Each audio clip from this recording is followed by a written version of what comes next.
Halo Tribuners, Anda sedang menyaksikan live update Tribun News edisi Kamis tanggal 16 September 2021 sayang. Kami akan menyajikan informasi terkini dari berbagai daerah yang akan dilaporkan secara langsung oleh reporter kami di lapangan. Bersama saya Diamita, inilah live update selengkapnya. Kabupaten Maibrat hingga kini masih terus diberi pengawalan ketat pasca penyerangan oleh KNPB terhadap pos Koramil persiapan Kisor, Kampung Kisor Distrik Aifat Selatan. Insiden penyerangan itu diketahui menggugurkan 4 anggota TNI dan membuat masyarakat sekitar trauma. Bupati Maibrat Bernard Sagrim lantas meminta warganya untuk tidak merasa takut berkepanjangan.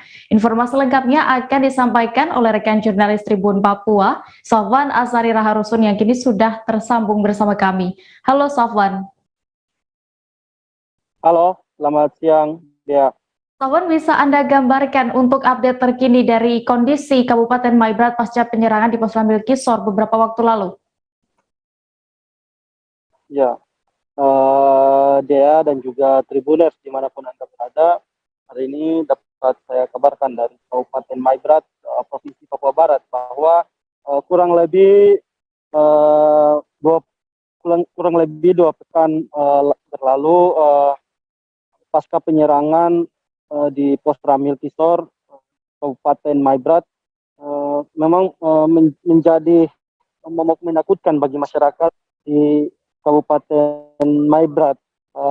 Ada sejumlah titik di Kabupaten Maibrat dijadikan sebagai tempat pengungsian atau tempat untuk mengamankan diri bagi masyarakat di sejumlah kampung yang ada di sekitar tempat kejadian perkara, dalam hal ini Kampung Kisor. Hingga saat ini sejumlah upaya telah dilakukan untuk tidak berkepanjangan ketakutannya, dan Bupati Maibrat sendiri telah mengunjungi tempat-tempat tersebut untuk melakukan upaya-upaya sosialisasi dan juga penguatan terhadap masyarakat untuk tidak ketakutan yang berkepanjangan begitu, ya. Oke, lalu bagaimana untuk pantauan di lapangan? Seperti apa kondisi masyarakat pengungsi di sana, Sofwan? Ya, beberapa waktu yang lalu tempat kami kunjungi tempat pengungsian, mereka memang agak sedikit ketakutan dengan dengan masyarakat yang baru mereka kenal. Namun beberapa hari yang lalu kami ke sana untuk melihat situasi terkini masyarakat di Kabupaten Maibrat, khususnya untuk masyarakat yang trauma. Mereka sudah mulai beraktivitas secara dengan seperti biasa, tidak lagi takut karena masyarakat diberikan jaminan oleh pemerintah daerah dan juga aparat untuk senantiasa mereka melindungi masyarakat yang sedang trauma ataupun yang sedang mengungsi di tempat-tempat di sejumlah titik di Kabupaten Maibrat itu sendiri, ya. Sobat, berarti saat ini apakah benar jika kondisi di Kabupaten Maibrat, Papua Barat sudah kondusif, dan seperti apa langkah pemerintah selanjutnya?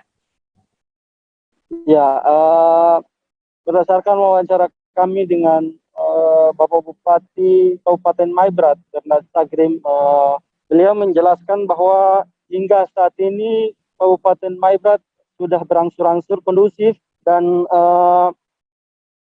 sebagai pemerintah daerah, beliau dan TNI Polri, dalam hal ini Dandim dan juga Kapolres, memberikan jaminan untuk senantiasa menjaga Kantipmas yang ada di wilayah tersebut, dan langkah Bupati Kabupaten Maibrat saat ini adalah melakukan penguatan, dalam hal ini memberikan semangat dan juga support kepada masyarakat agar tidak ketakutan.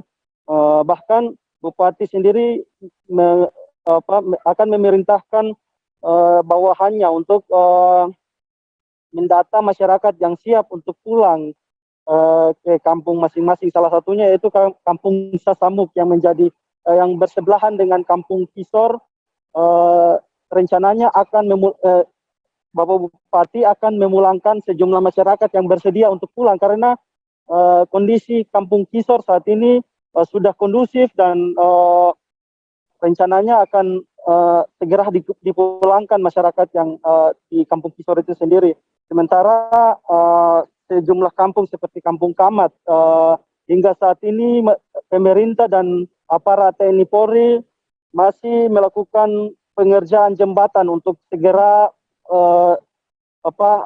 memobilisasi kembali masyarakat dari dua distrik Aitinyo dan juga Aiwasi yang sementara ini melakukan berlindung di kedua distrik tersebut untuk digeser kembali ke Kampung Kamat, begitu dia.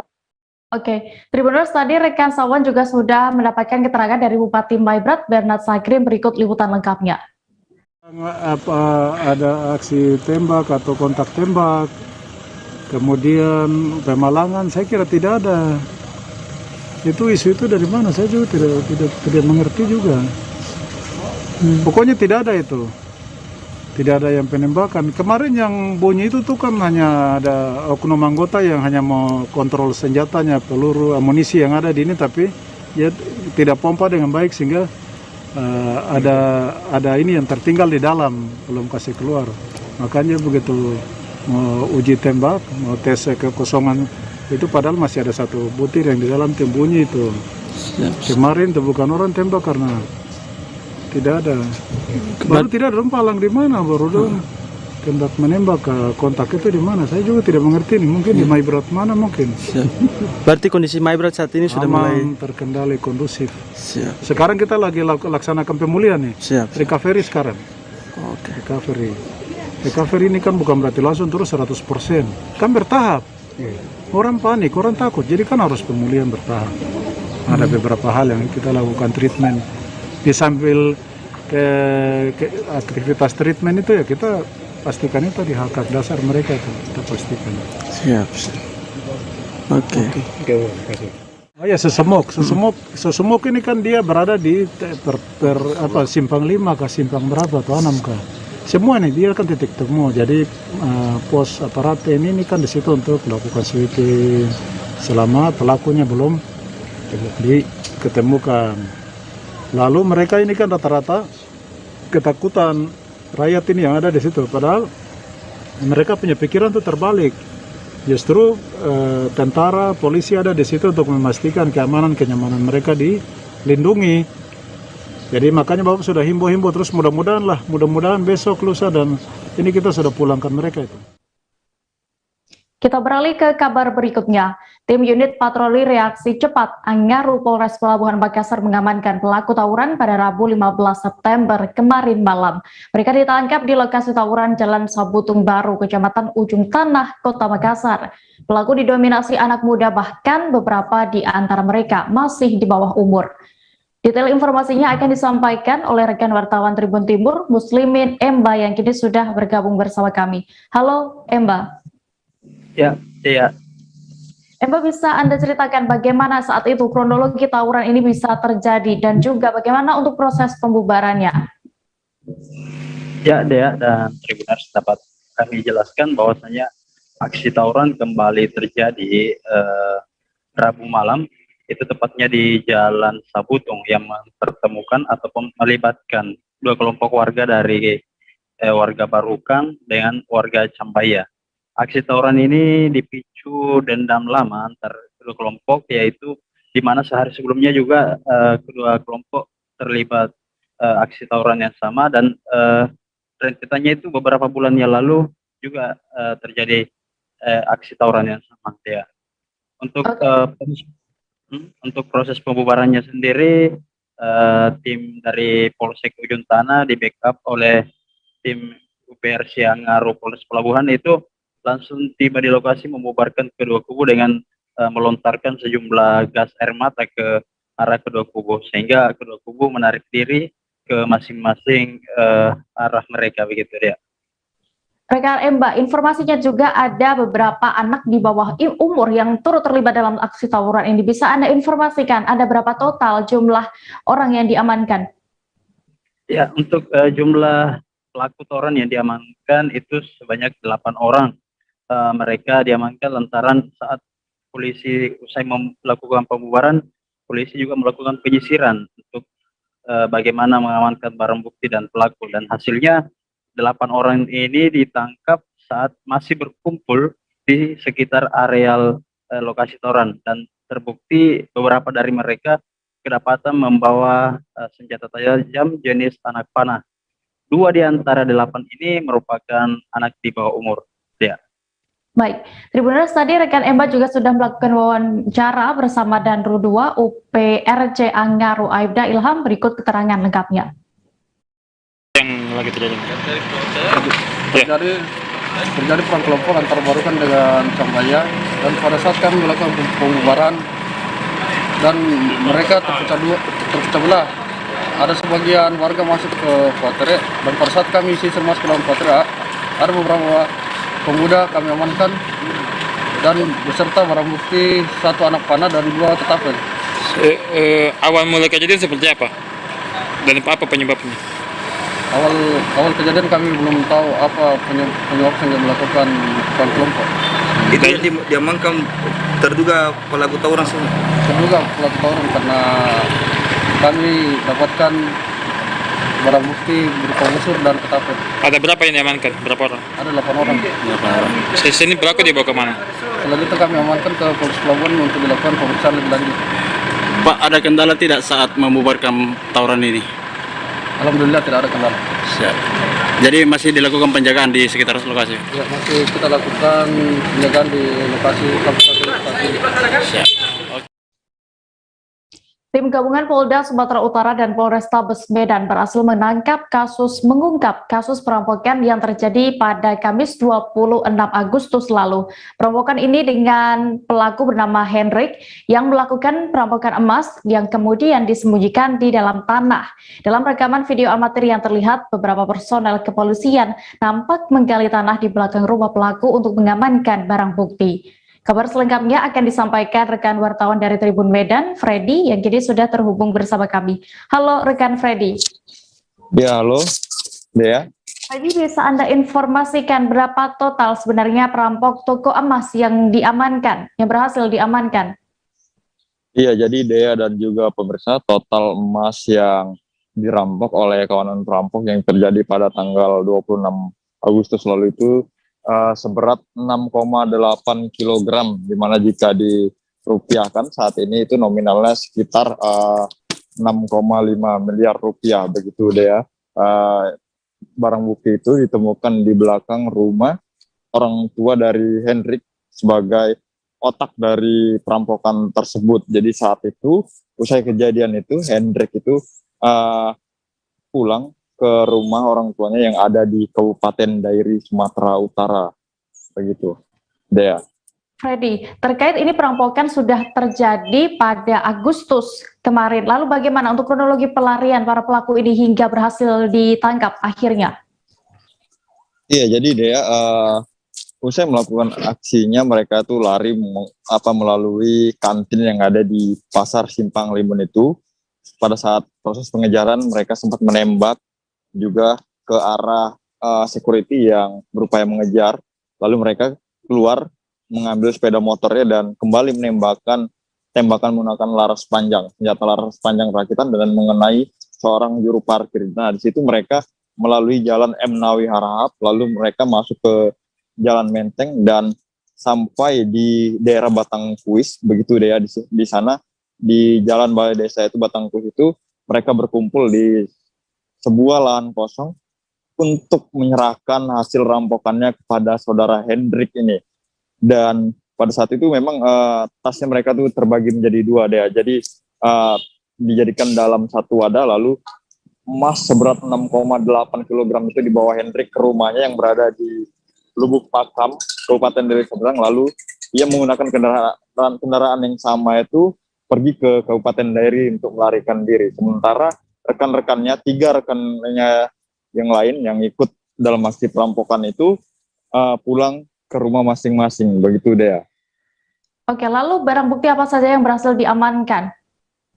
Iya, jadi barang bukti yang berhasil diamankan oleh polisi dari kasus perampokan itu adalah emas yang berbentuk dalam perhiasan seberat 6,8 kg, lalu 3 pucuk senjata api rakitan, yakni 1 senjata laras panjang rakitan itu, dan juga 1 pistol dan 1 revolver dan beberapa amunisi juga yang mereka gunakan atau mereka persiapkan begitu, dan juga polisi juga mengamankan sepeda motor yang mereka gunakan, dan ternyata juga sepeda motor yang mereka gunakan itu ialah hasil dari curian atau begal, sehingga memang pada saat itu polisi kesulitan untuk mencari atau mendeteksi keberadaan mereka, padahal sudah terekam CCTV. Rupanya memang kendaraan tersebut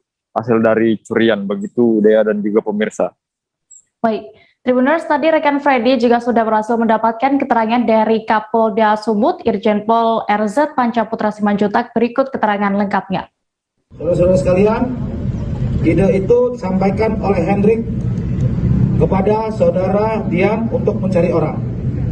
Kemudian setelah dipertemukan ada 3 orang, yaitu masing-masing PS, Farel, dan Prayogi alias Bejo.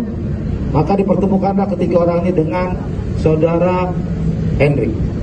Ide lokasi Pasar Simpang Limun itu dari saudara Hendrik menetapkannya. Kemudian sebelum pelaksanaan, saudara-saudara sekalian, mereka melakukan observasi, ya, peninjauan ke lapangan. Kapan itu? Tepat pada tanggal 25 Agustus. Ya, 2021, sekitar siang hari.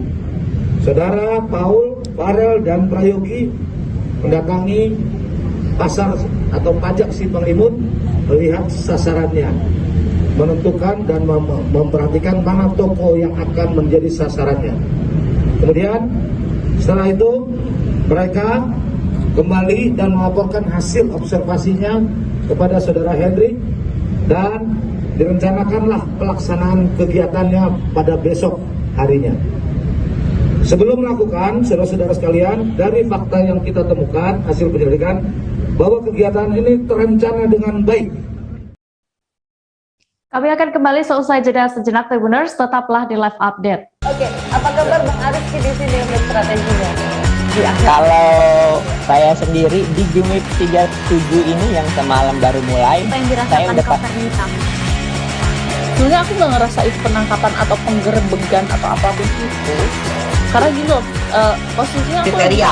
Jadi kita mengenal disebut dengan stroke yang tidak berdarah dengan stroke yang berdarah.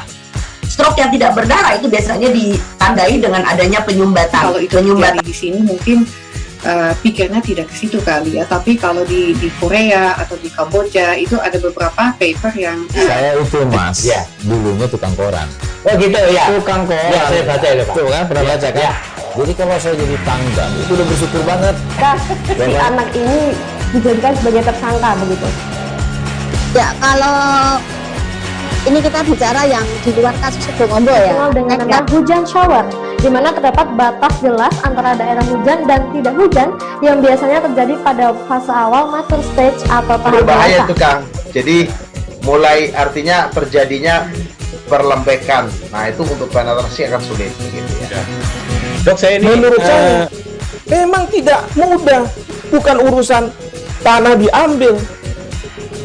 Kalau misalnya Amerika Serikat sekarang, Rasulullah mengatakan dalam sebuah hadis bahwa berpuasa di 6 hari Syawal itu.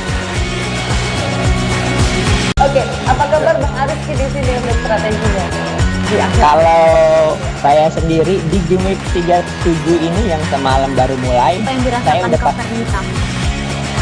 Sebenarnya aku nggak ngerasa itu penangkapan atau penggerebegan atau apapun itu, karena gini loh, posisinya kriteria. Jadi kita mengenal disebut dengan stroke yang tidak berdarah dengan stroke yang berdarah. Stroke yang tidak berdarah itu biasanya ditandai dengan adanya penyumbatan. Kalau itu penyumbatan di sini mungkin pikirnya tidak ke situ kali ya, tapi kalau di Korea atau di Kamboja itu ada beberapa paper yang saya itu mas, ya dulunya tukang koran. Oh gitu ya, Tukang koran. Ya, saya baca itu Pak. Tuh kan, pernah baca kan? Ya. Jadi kalau saya jadi tanggal itu udah bersyukur banget. Si anak ini dijadikan sebagai tersangka begitu. Ya, kalau ini kita bicara yang di luar kasus Sebongombo ya. Dengan nama hujan shower, di mana terdapat batas jelas antara daerah hujan dan tidak hujan yang biasanya terjadi pada fase awal mature stage atau tahap Berbahaya dewasa. itu Kang. Jadi mulai artinya terjadinya perlembekan. Nah itu untuk penetrasi akan sulit gitu ya. Dok, saya ini menurut saya memang tidak mudah. Anda masih menyaksikan live update, kita menuju kabar selanjutnya. Seorang pria mengamuk dan memaksa naik kereta api tanpa tiket di stasiun Tanjung Karang, Bandar Lampung. Pria tersebut menodongkan senjata tajam jenis pisau ke arah petugas dan membuat kerusuhan di stasiun. Pria itu pun kemudian diamankan petugas dan video saat pengamanan pun sempat viral di media sosial. Saat ditemui Tribun Lampung, manajer Humas PT KAI di Frey 4 Tanjung Karang, Jakarsih membenarkan peristiwa tersebut. Kabar selengkapnya akan disampaikan rekan wartawan dari Tribun Lampung, Joviter Husin yang kini sudah terhubung bersama kami. Halo Joviter. Halo rekan Dea. Joviter, bisa Anda informasikan bagaimana saat itu proses penangkapan pria yang nekat menaiki kereta api tanpa tiket? Ya, dapat saya sampaikan bahwa pria yang berinisial ZA ini memaksa naik dari stasiun Tanjung Karang menuju stasiun Kertapati Palembang. Adapun keberangkatan itu dijadwalkan jam 1 siang Sabtu 11 September kemarin. Namun saat dilakukan pemeriksaan oleh petugas kereta api, pria tersebut tidak membawa tiket maupun surat kelengkapan lainnya. Oleh karena itu, sesuai dengan ketentuan yang berlaku, pria tersebut harus diamankan atau diminta turun dari kereta api. Baik, Dea. Oke, Joviter, setelah diminta turun dari kereta api dan juga diperiksa oleh polisi, apa yang diinformasikan terkait motif pria tersebut membawa pisau dan juga menaiki kereta api tanpa tiket? Ya, belakangan diketahui pria asal Bangka Belitung ini mengalami gangguan kejiwaan. Nah, untuk sementara pihak kereta api menyerahkan tindak lanjutnya ke aparat kepolisian setempat. Baik, ya. Untuk tanggapan dari pihak PT KAI, apakah sudah ada? Ya, manajer KAI di Frey Tanjung Karang, Jakarsih mengatakan bahwa sesuai ketentuan maka yang bersangkutan tidak diperkenankan naik kereta api, namun untuk proses selanjutnya diserahkan ke aparat kepolisian. Dan juga dari Polsek atau sektor Tanjung Karang Barat sudah mengamankan pria tersebut. Selain mengamankan pria tersebut juga ditemukan satu bilah pisau yang digunakan untuk menodongkan ke arah petugas kereta api. Namun saat ini diketahui juga bahwa pria yang diduga mengalami gangguan kejiwaan ini sudah diserahkan ke dinas sosial setempat. Baik. Ya. Oke, terima kasih rekan jurnalis Tribun Lampung, Joviter Husin untuk laporannya. Selamat kembali bertugas. Beralih ke Aceh, Tribuners. Satuan Reserse Kriminal Polres Aceh Jaya berhasil mengamankan terduga pelaku pembunuhan 5 ekor gajah. Mereka diduga melakukan pemburuan gajah untuk diambil gadingnya di perkebunan kelapa sawit Desa Tuwie Pria, Kecamatan Pasir Raya, Kabupaten setempat. Keseluruhan terduga pelaku ini diketahui memiliki perannya yang berbeda-beda dalam melancarkan aksi itu. Selengkapnya akan disampaikan rekan jurnalis Rambi News, Rizky Bintang, yang kini sudah terhubung bersama kami. Halo rekan Rizky. Halo rekan Dea. Rizky, bisa Anda ceritakan kronologi lengkap pengungkapan kasus pemburuan gading gajah ini? Baik rekan Dea dan Tribuners dimanapun Anda berada, kejadian pemburuan gading gajah yang terjadi di Kabupaten Aceh Jaya terjadi pada Januari 2020 lalu, di mana informasi pertama ditemukan 5 bangkai gajah yang berada di area perkebunan, tepatnya di Desa Tuwie Pria, Kecamatan Pasir Raya, Kabupaten Aceh Jaya. Setelah mendapatkan informasi tersebut, pihak kepolisian langsung menuju ke lokasi kejadian dan melakukan olah tempat kejadian perkara. Untuk proses penyelidikan itu sendiri, pihak kepolisian sendiri membutuhkan waktu kurang lebih 1 tahun 8 bulan hingga pada 27 Agustus 2021 pihak kepolisian mengamankan 6 pelaku yang diduga merupakan pelaku pembunuhan gajah di Kabupaten Aceh Jaya. Oke, Rizky, tadi informasinya para pelaku ini memiliki perannya masing-masing. Apa saja itu bisa diinformasikan? Baik deh, sesuai keterangan yang disampaikan oleh Kapolres Aceh Jaya, bahwasannya dari ke-11 pelaku ini memiliki peran masing-masing, baik dari mulai yang memasang perangkat, mencari lokasi, dan juga menjadi penadah serta penjual dari gading ini sendiri. Ya. Oke, lalu kemana gading-gading itu dijual, dan untuk penadah apakah juga sudah ikut ditangkap? Baik Dea, untuk informasi yang disampaikan kemarin hari, bahwasannya gading gajah ini sendiri dijual kepada MD warga Aceh Timur, di mana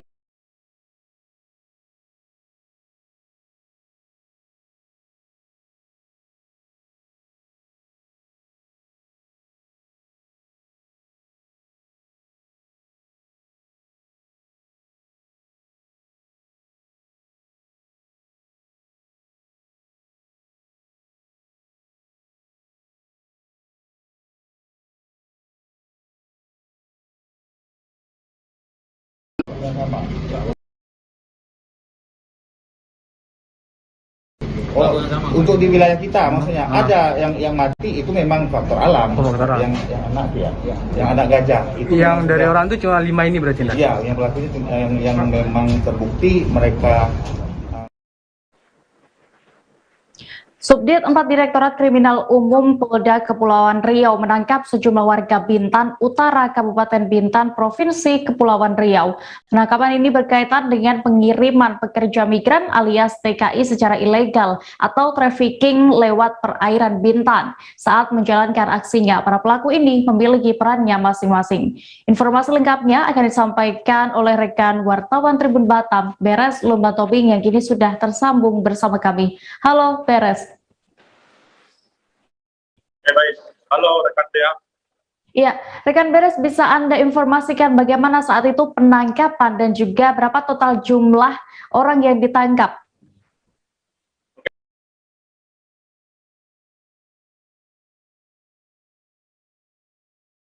Oke, baik. Terima kasih rekan Dea. Mohon maaf, berhubung karena di sini hujan begitu, jadi suaranya agak sedikit ini.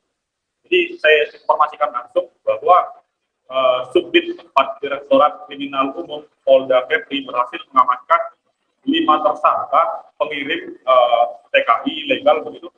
Jadi ada pun korban 7 orang WNI yang akan dikirim ataupun perdagangan manusia seperti itu. Direncanakan dikirim ke Malaysia tanpa disertai dokumen yang resmi. Nah, jadi 5 tersangka ini diamankan di atas kapal di dermaga di perairan Bintan Utara. Saat itu pada sore menjelang malam, 7 PSI ini akan dikirim, namun berdasarkan informasi masyarakat, tim Subdit 4 Krimum Polda Kepri berhasil menangkap ataupun menggagalkan pengiriman ini, begitu. Oke, rekan Beres, lalu apa sebenarnya modus dan tujuan para pelaku ini mengirim pekerja migran ke Malaysia? Oke, baik. Jadi berdasarkan hasil penyelidikan oleh tim Subdit 4, para PNI ini akan dikirim ke Malaysia tanpa memiliki dokumen yang lengkap seperti itu. Oke, untuk keadaan dari para korban saat ini bagaimana, Beres? Dan juga untuk para pelaku, apakah semuanya sudah ditetapkan sebagai tersangka? Oke, baik rekan Dea. Nah, untuk modus para pelaku ini, mereka akan merekrut para PNI dari beberapa daerah. Nah, kemudian akan dijanjikan dengan imbalan gaji yang tidak setimpal begitu. Oke, kalau untuk para tersangka ini apakah sudah dijadikan tersangka? Oke, baik rekan Dea.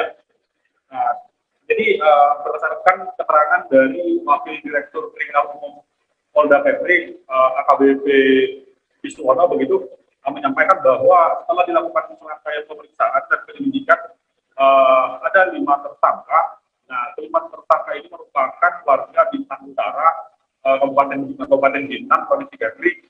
Nah, mereka ini berperan sebagai pengirim begitu, penyalur. Nah, yang di antara mereka ada yang punya peran masing-masing, ada yang menjemput, ada yang mengirim. Nah, jadi mereka sampai saat ini sudah ditetapkan sebagai tersangka dengan kasus perdagangan manusia seperti itu. Baik. Sementara itu 7 korban begitu. Saat ini sudah dititipkan di rumah ataupun di BP2ND, rumah persinggahan pekerja migran di Kota Batam. Begitu. Baik, terima kasih rekan jurnalis Tribun Batam, Beres Lumba Tobing untuk informasinya. Selamat kembali bertugas. Tribuners, jangan kemana-mana, kami masih akan kembali seusai jeda berikut, tetaplah di live update. Oke, apa kabar Bang Arifki di sini untuk strateginya? Kalau saya sendiri di Jumip 37 ini yang semalam baru mulai, saya udah sebenarnya aku nggak ngerasa itu penangkapan atau penggerebegan atau apapun itu, karena gini loh, posisinya aku kriteria. Jadi kita mengenal disebut dengan stroke yang tidak berdarah dengan stroke yang berdarah. Stroke yang tidak berdarah itu biasanya ditandai dengan adanya penyumbatan. Kalau itu terjadi di sini mungkin pikirnya tidak ke situ kali ya, tapi kalau di Korea atau di Kamboja itu ada beberapa paper yang saya itu Mas, ya dulunya tukang koran. Oh gitu ya, Tukang koran. Ya, saya baca itu Pak. Tuh kan, pernah baca kan? Ya. Jadi kalau saya jadi tanggal, itu udah bersyukur banget. Si anak ini dijadikan sebagai tersangka begitu. Ya, kalau ini kita bicara yang di luar kasus Sebongombo ya. Dikenal dengan nama hujan shower, di mana terdapat batas jelas antara daerah hujan dan tidak hujan yang biasanya terjadi pada fase awal mature stage atau tahap Berbahaya dewasa. itu Kang. Jadi mulai artinya terjadinya perlembekan. Nah itu untuk penetrasi akan sulit gitu ya. Dok, saya ini menurut saya memang tidak mudah, bukan urusan tanah diambil. Kalau misalnya Amerika Serikat sekarang, Rasulullah mengatakan dalam sebuah hadis bahwa berpuasa di 6 hari Syawal itu. Oke, apa kabar Bang Arifki di sini untuk strateginya? Kalau saya sendiri di Jumip 37 ini yang semalam baru mulai, saya udah sebenarnya aku nggak ngerasa itu penangkapan atau penggerebegan atau apapun itu, karena gini loh, posisinya aku kriteria. Jadi kita mengenal disebut dengan stroke yang tidak berdarah dengan stroke yang berdarah. Stroke yang tidak berdarah itu biasanya ditandai dengan adanya penyumbatan. Kalau itu terjadi di sini mungkin pikirnya tidak ke situ kali ya, tapi kalau di Korea atau di Kamboja itu ada beberapa paper yang saya itu Mas, ya dulunya tukang koran. Oh gitu ya, Tukang koran. Ya, saya baca itu Pak. Tuh kan, pernah baca kan? Ya. Jadi kalau saya jadi tanggal, itu udah bersyukur banget. Si anak ini dijadikan sebagai tersangka begitu.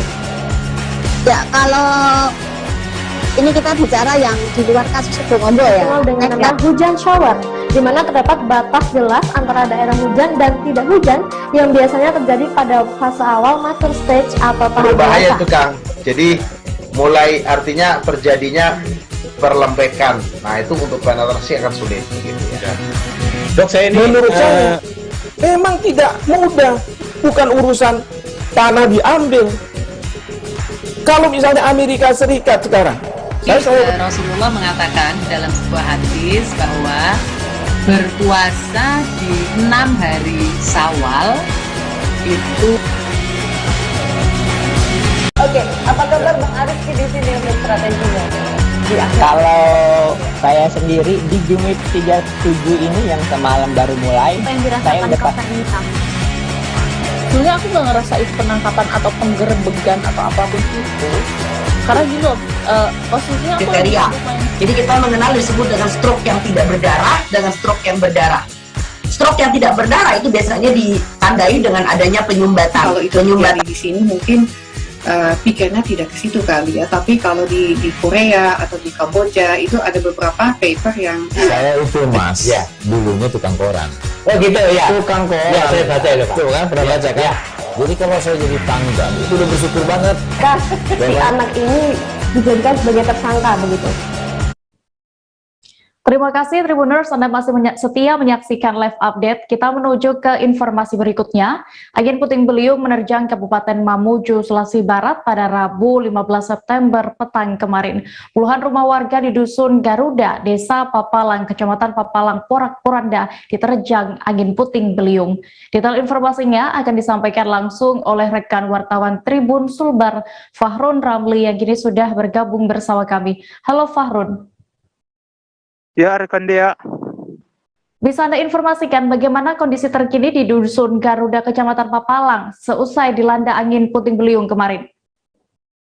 Ya, betul sekali. Kondisi terkini di Dusun Garuda itu adapun tercatat sampai saat ini ada 27 rumah rusak parah, bahkan rumah tersebut sudah tidak layak huni lagi.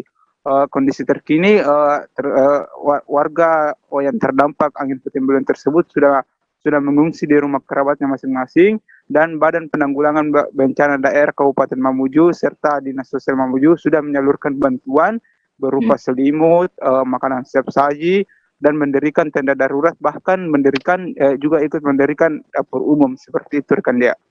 Oke, berarti Farud, ini berarti ada total berapa warga yang mengungsi seusai bencana ini? Adapun total warga yang mengungsi sampai saat ini itu tercatat 31 kepala keluarga, dengan rincian yang orang dewasa 95 orang, ada lansia 8 orang, balita 9 orang, ada anak bayi 1 orang, anak kecil 5 orang, ibu hamil 1, total 199 jiwa yang terdampak bencana angin puting beliung, dan 27 rumah warga rusak, sehingga dia mengungsi sebagian di rumah kerabat, di rumah kerabat seperti itu, rekan dia. Baik, terima kasih rekan wartawan Tribun Sulbar, Fahrun Ramli untuk laporannya. Selamat kembali bertugas. Kita beralih ke informasi berikutnya. Hujan deras yang mengguyur kota Prabu Mulih pada Rabu 15 September malam kemarin membuat kota Prabu Mulih dikepung banjir. 2 jam hujan deras membuat 12 kelurahan totalnya di kota itu dikepung banjir. Ketinggian air bervariasi mulai dari setinggi betis hingga setinggi dada pria dewasa. Kabar selengkapnya akan disampaikan rekan wartawan Tribun Sumsel, Edison Bastari, yang kini sudah terhubung bersama kami. Halo rekan Edison. Halo rekan Dea. Edison, iya Edison, apakah banjir parah dengan ketinggian lebih dari 1 meter ini memang sering terjadi di kota Prabu Mulih atau baru kali ini? Dapat kami informasikan untuk Tribunas sekalian bahwa di Prabu Mulih ini sering terjadi banjir. Namun untuk yang terparah dengan ketinggian dada baru terjadi kali ini. Untuk baru terjadi malam kemarin. Ini diakibatkan karena hujan deras lebih dari 2 jam. Begitu rekan ya. Edison, selain curah hujan yang tinggi selama 2 jam kemarin itu apakah ada penyebab lain banjir di kota Prabu Mulih ini bisa terjadi? Dapat kami informasikan juga rekan Dea, banjir ini lebih disebabkan karena kondisi drainase yang buruk di kota Prabu Mulih. Untuk di Prabu Mulih sendiri itu ada sungai, satu-satunya sungai besar, yang ini Sungai Kelekar, dan sungai ini sendiri pada saat ini sebelum banjir terjadi pendangkalan, dan ini juga banyaknya masyarakat yang membuang sampah ke sungai, sehingga menyebabkan ketika hujan deras sampah memenuhi sungai dan menyebabkan banjir, air meluap ke perkampungan. Demikian rekan Dea. Oke, atas kejadian ini, Edison, apakah pemerintah Kota Prabu Mulih sudah berupaya untuk mengatasi masalah ini dan juga untuk membantu masyarakat terdampak? Dapat kami informasikan juga dari semalam Badan BPBD daerah sempat sudah turun ke lapangan ke kelurahan-kelurahan yang terdampak banjir. Mereka memberikan bantuan mengevakuasi masyarakat. Dan setelah hari ini itu pemerintah Kota Prabu Mulih memberikan bantuan ratusan bahkan ribuan nasi bungkus untuk masyarakat yang terdampak. Ini dilakukan karena masyarakat itu belum bisa memasak, sehingga mereka diberi bantuan nasi untuk kebutuhan makan mereka sehari-hari. Selain itu juga Wali Kota Prabu Mulih telah memerintahkan jajaran untuk memberikan bantuan sembako, baik beras, minyak dan lain sebagainya kepada masyarakat, termasuk juga alat-alat untuk mereka tidur dan lainnya. Demikian rekan Dea. Oke, Tribuners, tadi rekan Edison juga sudah berhasil mendapatkan keterangan dari Wali Kota Prabu Mulih, Insinyur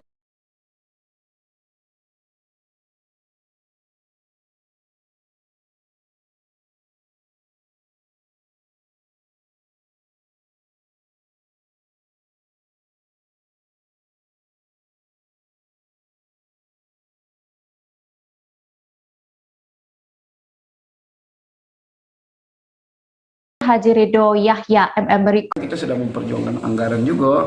Itu insya Allah dari anggaran cuma dikit ya, Balai Sungai dan Air 5 miliar sudah dapat, sudah mulai begawi. Kemudian anggaran dari Badan Penanggulangan Bencana itu sedang kita usahakan 40 miliar. Nah itu kita sudah tahu bahwa ini akan berdampak. Ini sudah kita paparan ke Jakarta. BNPB sudah paparan ke Jakarta. Ini dampak yang dialami masyarakat kalau sungai ini tidak segera kita atasi. Nah itu. Dan juga ditambah masyarakat buang sampah sembarangan. Nah jadi tambah banyak yang membuat dia Sungai Kekar tidak ngalir. Yang ketiga, hilirnya juga kan Sungai Kekar berbatasan dengan sana Muara Enim. Walaupun di kita lancar, tapi di Muara Enim arah ke sebelah sana Pangkul tersendat juga. Nah, otomatis tidak ngalir ke sana juga. Jadi kuncinya itu salah satu kita bagaimana caranya Sungai Kekar itu cepat kita gali sehingga dia cepat lari ke hilir. Kalau cepat lari ke hilir, timbul daerah-daerah lain bisa masuk airnya ke Sungai Kekar. Itu yang kita dampak sekarang. Badan Penanggulangan Bencana Daerah Kabupaten Pandeglang, Banten mulai memasang alat pendeteksi gempa bumi dan tsunami. Alat pendeteksi itu dipasang di beberapa titik lokasi yang rawan akan bencana tersebut. Pemasangan ini menindaklanjuti pengalaman di tahun 2018, di mana saat itu terjadi tsunami namun belum ada alat pendeteksi tsunami dan gempa, membuat banyak korban yang hilang dan meninggal dunia. Kabar selengkapnya akan disampaikan rekan wartawan dari Tribun Banten, Martin Ronaldo yang akan menyampaikan laporan. Halo Martin. Halo Dea. Berdasarkan tadi data yang Anda himpun di lokasi saat liputan, berapa banyak total alat deteksi tsunami yang dipasang di Pandeglang dan juga bisa disebutkan di wilayah mana saja pemasangannya, Martin? Ya, Dea dan para Tribuners yang ada di Indonesia, BPBD Kabupaten Pandeglang melalui Kepala PLT BPBD Pandeglang melakukan pemasangan alat pendeteksi tsunami dan gempa di beberapa titik yang ada di Kabupaten Pandeglang. Berdasarkan informasi yang kami himpun bahwa terdapat 10 titik ataupun 10 alat pendeteksi yang dipasang di Kabupaten Pandeglang yang memang terdiri di Labuan dan juga di daerah Panimbang, serta di 7 kecamatan lainnya seperti di Mandalawangi, lalu di Carita, Sumur, di Kesik, Cimanggu dan Cigelis. Dea. Apa yang diharapkan dengan adanya pemasangan alat deteksi gempa bumi dan tsunami tersebut, Martin? Ya,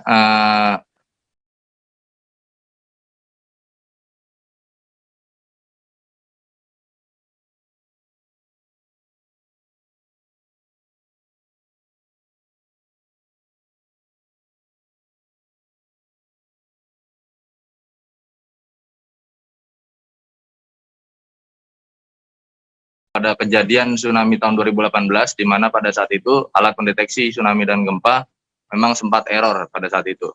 Dan kemudian pihak dari BPBD Kabupaten Pandeglang beserta dengan BMKG melakukan skema untuk bagaimana caranya kejadian pada tahun 2018 tidak kembali terulang di tahun-tahun yang akan datang. Dea. Oke, lalu apakah kedepannya nanti akan masih ada ditambah kembali alat pendeteksi gempa dan tsunami ini di wilayah lainnya di Pandeglang? Iya, Dea dan juga para pemirsa yang ada di manapun, bahwa memang nanti untuk pemasangan alat deteksi tsunami dan gempa sendiri nantinya akan diinformasikan lebih lanjut ya, begitu dari pihak BPBD Kabupaten Pandeglang sambil menunggu dari pihak BMKG untuk mempersiapkan alat-alat pendeteksi tsunami dan gempa yang ada di Kabupaten Pandeglang. Begitu. Baik, terima kasih rekan wartawan dari Tribun Banten, Martin Ronaldo melaporkan dari Pandeglang. Selamat kembali bertugas. Kami masih akan kembali seusai jeda sejenak. Tribuners, tetaplah di live update. Oke, apa kabar Bang Ariski di sini untuk strateginya? Kalau saya sendiri di Jumik 37 ini yang semalam baru mulai, saya udah pasti. Sebenarnya aku nggak ngerasa itu penangkapan atau penggerbegan atau apapun itu. Kriteria. Jadi kita mengenal disebut dengan stroke yang tidak berdarah dengan stroke yang berdarah. Stroke yang tidak berdarah itu biasanya di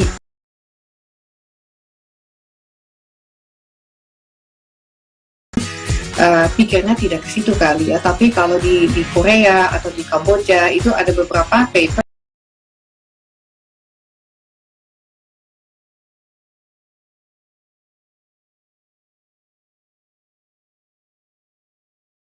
saya baca itu Pak. Tuh kan pernah baca kan? Jadi kalau saya jadi tanggap itu udah bersyukur banget. Si anak ini dijadikan sebagai tersangka begitu. Ya, kalau kasus Situbondo ya, dengan nama hujan shower, di mana terdapat batas jelas antara daerah hujan dan tidak hujan yang biasanya terjadinya perlembekan. Nah, itu untuk penetrasi akan sulit gitu ya. Dok, saya ini menurut saya memang tidak mudah. Bukan urusan tanah diambil. Kalau misalnya Amerika Serikat sekarang, Rasulullah mengatakan dalam sebuah hadis bahwa berpuasa di 6 hari Syawal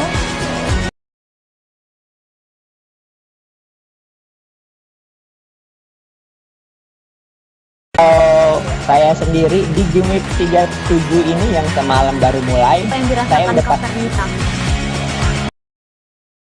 Sebenarnya aku nggak ngerasa itu penangkapan atau penggerbekan itu, karena gitu posisinya aku kriteria.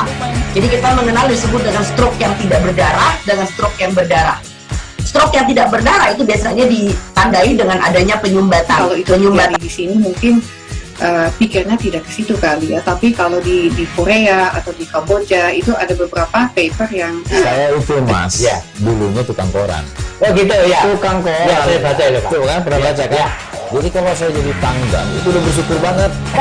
si anak ini dijadikan sebagai tersangka begitu. Ya, kalau ini kita bicara yang di luar kasus Situbondo ya, dengan nama hujan shower, di mana terdapat batas jelas antara daerah hujan dan tidak hujan yang biasanya terjadi pada fase awal mature stage atau tahap Berbahaya dewasa. itu Kang. Jadi mulai artinya terjadinya perlembekan. Nah, itu untuk penetrasi akan sulit gitu ya. Dok, saya ini menurut saya memang tidak mudah. Bukan urusan tanah diambil. Kalau misalnya Amerika Serikat sekarang, Rasulullah mengatakan dalam sebuah hadis bahwa berpuasa di 6 hari Syawal itu. Oke, apa kabar Bang Ariski di sini untuk strateginya? Kalau saya sendiri di Jumip 37 ini yang semalam baru mulai, saya udah pasti. Kita menuju ke informasi berikutnya, Tribuners. Seorang gadis di Muaro Jambi alami kejang-kejang usai melakukan penyuntikan dosis vaksin COVID-19. Peristiwa itu terjadi di lokasi kegiatan vaksinasi yang diselenggarakan oleh pemerintah Kabupaten Muaro Jambi di Puskesmas Desa Kemingking Dalam. Berdasarkan video yang didapatkan, terlihat seorang perempuan muda menggunakan baju warna krem terlihat kejang-kejang saat ditandu menuju mobil ambulans yang dibantu oleh warga dan Satgas COVID-19 di sana. Selengkapnya akan disampaikan rekan jurnalis Tribun Jambi, Hasbi Sabirin, yang kini sudah terhubung bersama kami. Halo rekan Hasbi. Ya, selamat siang rekan Dea. Hasbi, bisa Anda ceritakan saat itu bagaimana kronologis perempuan itu mengalami kejang-kejang seusai divaksin? Ya, baik rekan Dea dan semua pemirsa Tribuners. Beberapa waktu lalu, kemarin pemerintah Kabupaten Muaro Jambi melakukan gebyar vaksin massal yang berada di Desa Kemingking Dalam, Kecamatan Taman Rajo, Kabupaten Muaro Jambi. Memang kegiatan vaksinasi ini itu sejak bulan September ini digencarkan oleh pemerintah Kabupaten Muaro Jambi dan kecamatan yang ada di wilayah Kabupaten Muaro Jambi ini, karena mereka untuk menargetkan capaian vaksinasinya akan tercapai di akhir tahun 2021 ini. Namun ada sebuah peristiwa di kegiatan vaksinasi masih dilakukan di Desa Kemingking Dalam itu mengalami suatu peristiwa di mana seorang perempuan yang masih muda yang masih gadis juga, itu mengalami kejang-kejang setelah mendapatkan penyuntikan vaksin oleh pemerintah Kabupaten Muaro Jambi tersebut. Untuk kronologis memang sebelum dilakukan penyuntikan vaksin terhadap perempuan muda itu, tahapannya melalui proses seperti biasanya, melalui screening atau melalui tahap-tahapan untuk pemeriksaan kesehatan oleh petugas di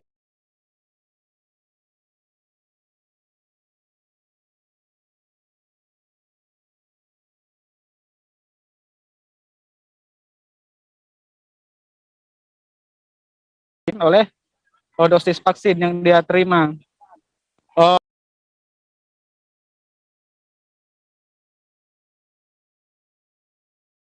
Berdasarkan informasi yang kita terima dari Dinas Kesehatan Kabupaten Muaro Jambi, kejang-kejang yang dialami oleh perempuan itu bukan dari dosis vaksin, melainkan kata Kepala Dinas Kesehatan Muaro Jambi, perempuan itu memang mengalami gejala penyakit.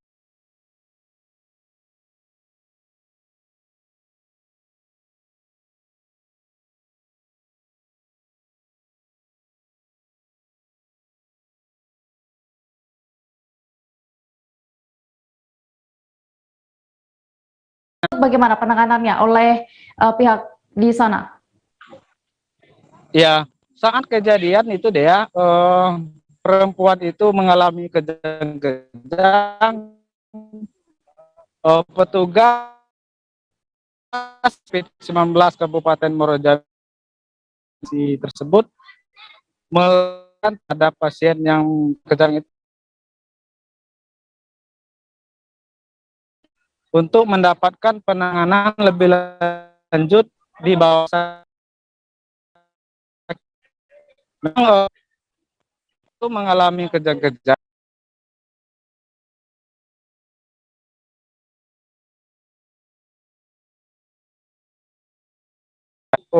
Alhamdulillah sudah mulai membaik.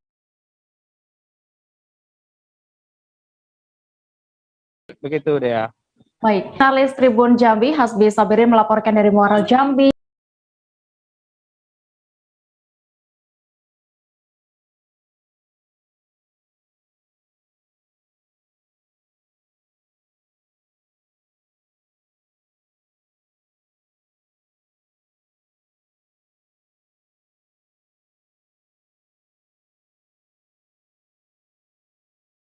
Akan disampaikan rekan wartawan Tribun Manado, Christian Wayongkira yang kini sudah tersambung bersama kami. Halo Christian. Selamat siang rekan Dea dan Tribun News dimanapun Anda. Rekan Christian, bisa Anda informasikan bagaimana saat itu Maesa Polres Bitung ya bisa dilakukan vaksinasi di desa? Ya, rekan Dea dan Tribun News dapat kami informasikan untuk pelaksanaan gerai vaksin presisi Polres Bitung yang berlangsung di Puskesmas Paceda bukan hanya diberikan kepada masyarakat umum, melainkan juga diberikan kepada sejumlah tahanan dari Polsek Maesa. Ada sekitar 2 orang dari total 6 orang yang menjalani screening dan hanya 2 orang yang lolos screening dan menjalani suntikan vaksinasi COVID-19 jenis Sinovac, rekan Dea. Oke, lalu kenapa saat itu tahanan akhirnya harus divaksin COVID-19, Christian? Menurut Kapolsek Maesa, AKP Dewa Ayu, pelaksanaan pemberian suntikan vaksinasi COVID-19 pada Maesa merupakan program dari pemerintah yang patut didukung dan diselenggarakan di tengah pandemi COVID-19 ini. Jadi selain kepada masyarakat umum, para tahanan juga berhak atau harus divaksin COVID-19. Rekan Dea. Oke, untuk awal didirikannya gerai vaksin presisi di Polres Bitung ini bagaimana? Jadi untuk gerai vaksin presisi Polres Bitung yang sampai saat ini terus berlangsung. Menurut Kapolres Bitung, AKBP Alam Irawan, sebagai wujud mendukung program pemerintah dalam rangka pemberian vaksinasi COVID-19 kepada seluruh masyarakat yang ada di Kota Bitung.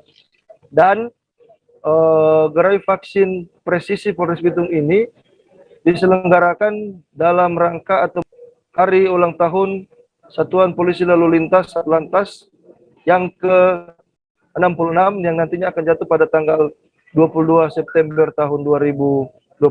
Rekan Dea. Baik, Tribuners, tadi rekan Christian juga sudah mewawancarai Kapolsek Maesta AKP Dewa Ayu Rayu Kacupaka. Berikut keterangan lengkapnya. Ya, jadi hari ini dilaksanakan gerai vaksin dengan Puskes Paceda.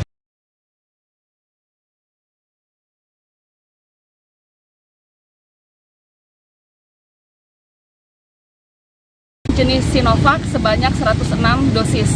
Jadi kami juga membawa tahanan kami untuk melaksanakan vaksin, karena vaksin adalah program nasional yang harus dilaksanakan. Berapa jumlah tahanan Bu yang divaksin? Yang tadi datang sejumlah 6 orang, namun yang lolos screening hanya 2 orang. Jadi nanti untuk yang 4 bisa menyusul berikutnya. Oke, Bu, kalau boleh tahu mereka berstatus apa sekarang di Polsek dan karena apa? Baik, status mereka adalah tahanan Polsek Maesa dan mereka karena melakukan tindak pidana sehingga harus ditahan. Demikian. Oke, siap. Personel Markas Unit Polisi Perairan dan Udara atau Polairut Labuan Bajo, Polda Nusa Tenggara Timur membantu evakuasi seorang ibu hamil di Labuan Bajo. Ibu hamil bernama Nur Hayah berusia 29 tahun, warga Pulau Mesa, Desa Pasir Putih, Kecamatan Komodo, Kabupaten Manggarai Barat dievakuasi menggunakan KP Palue 223006.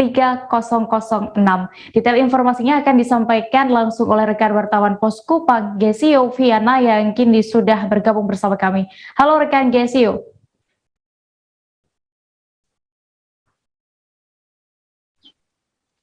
Halo rekan Gesio. Selamat siang rekan Dea, selamat siang Tribuners. Ya, bisa Anda ceritakan bagaimana kronologi evakuasi ibu hamil yang akan melahirkan di Labuan. Terima kasih rekan Dea, terima kasih untuk rekan-rekan semuanya. Kronologi evakuasi seorang ibu hamil yang akan melahirkan di Labuan Bajo berawal dari laporan seorang bidan di Pulau Mesa, Desa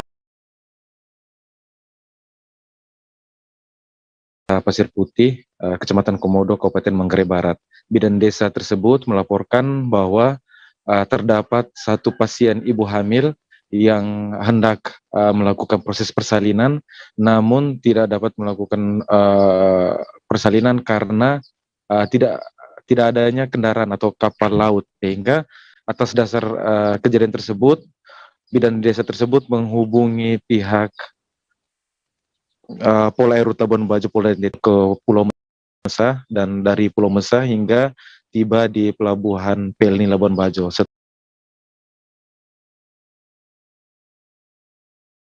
Setelah tiba di Bajo, pasien tersebut langsung dibawa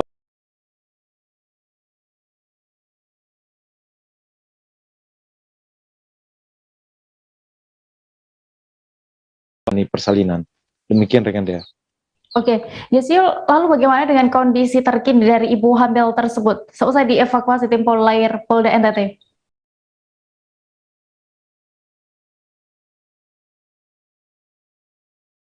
Sebelumnya dalam masa kehamilan mengalami pendarahan, selanjutnya setelah melakukan perjalanan yang cukup jauh, kondisi fisik ibu tersebut juga mengalami penurunan, dan kondisi untuk saat ini ibu ke Rumah Sakit Umum Daerah Komodo Labuan Bajo karena memiliki kadar HB yang turun. Namun demikian, kondisi bayi yang dilahirkan saat ini dalam kondisi sehat. Demikian rekan Dea. NTT, Gesio, selesai melakukan evakuasi ibu hamil ini. Baik, tanggapan dari pihak keluarga dalam hal ini ipar dari pasien tersebut bernama Sumiati.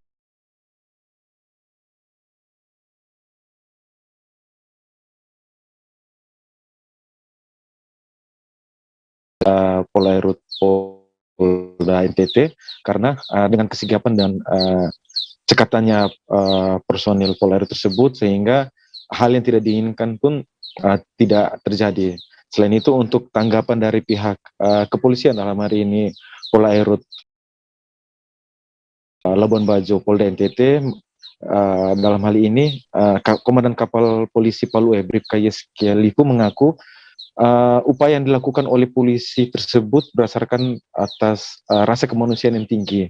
Dikatakannya bahwa proses membantu sesama merupakan arahan dari pimpinan dan Polairut sendiri dalam tugasnya tidak hanya melakukan pengawasan baik di laut maupun juga di udara, tetapi paling penting yang harus dilakukan kepolisian adalah membantu sesama lebih khusus dalam hal kemanusiaan. Demikian rekan dia.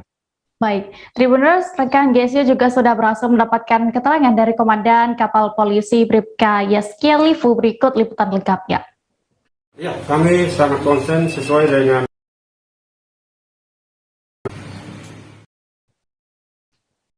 Kita jeda lagi Tribuners dan akan kembali dengan informasi menarik lainnya. Tetaplah di Live Update. Oke, apa kabar Bang Arif strateginya? Kalau saya sendiri di Gimik 37 ini yang semalam baru mulai, saya udah sebenarnya aku nggak ngerasain penangkapan atau penggerebegan atau apapun itu, karena gini loh,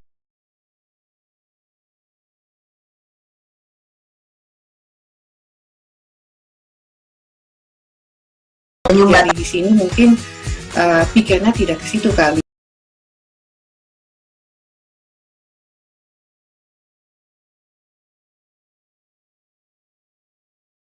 Ya, tapi kalau di atau di Kamboja itu ada beberapa paper yang saya itu mas, ya dulunya tukang koran. Oh gitu ya. Tukang koran. Ya saya baca itu Pak. Tuh kan pernah baca kan? Ya. Jadi kalau saya jadi tanggam itu udah bersyukur banget. Si anak ini dijadikan ya kalau ini kita bicara yang di luar kasus Bongombo ya, dengan hujan shower, di mana terdapat batas jelas antara daerah hujan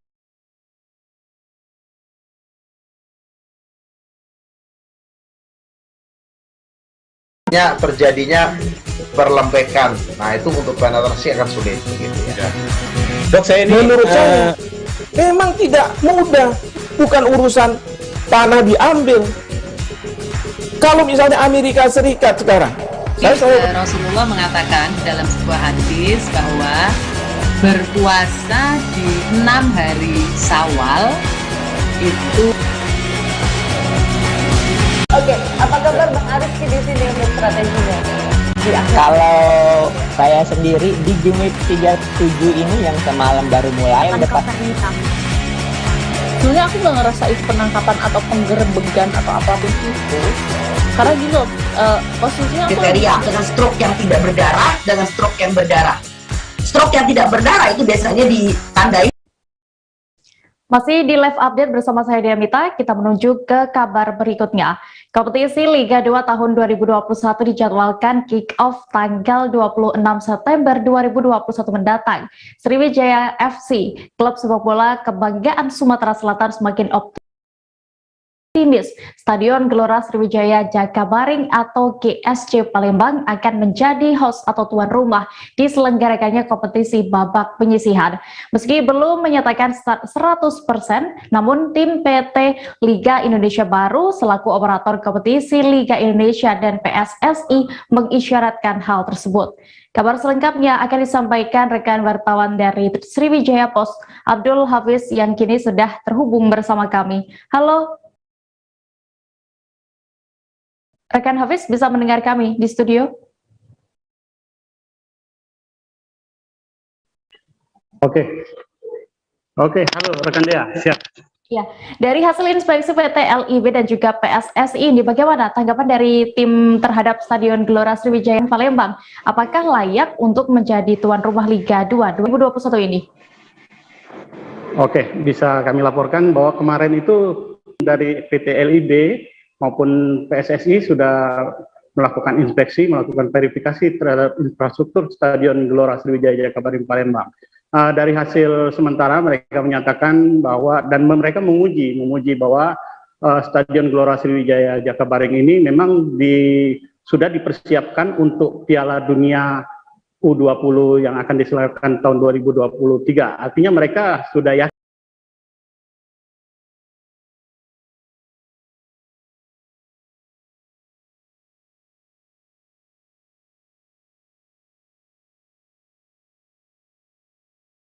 siapa yang layak untuk menjadi tuan rumah dari kompetisi Liga 2 tahun 2021 yang akan kick off pada tanggal 26 September ini. Demikian rekan Dea. Oke, rekan Hafiz, usai dilakukannya verifikasi infrastruktur ini, apakah masih ada catatan-catatan bagi Stadion Gelora Ring ini? Ya, benar rekan Dea. Kemarin dari pihak LIB menyatakan bahwa paling tinggal melengkapi sedikit-sedikit saja, dan nanti mereka akan antara lain menempelkan prokes karena ini dalam masa pandemi agar biar pertandingan dapat berjalan lebih baik. Kemudian mereka juga melakukan mengecek stadion Gelora Sriwijaya ini persiapannya seperti apa, mulai dari tribun dari stadion, lapangan artinya rumput-rumput dan sebagainya, terus lampu karena ini memang merupakan prasyarat untuk berapa kapasitasnya untuk pada malam hari. Kemudian juga mereka juga akan mengecek bagaimana sistem dari ketika para pemain memasuki stadion, karena ini mereka katakan mereka akan di swab di mana tempat untuk swabnya dan demikian rekan Dea. Oke, lalu bagaimana dengan tanggapan dari pihak manajemen klub Sriwijaya FC setelah kemarin juga informasinya mereka mendengar dan melihat langsung kedatangan tim inspeksi di Stadion GSJ?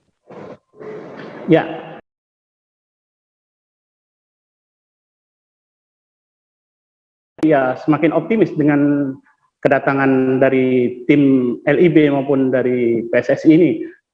Artinya mereka juga menyatakan berpeluang besar sebagai tuan rumah.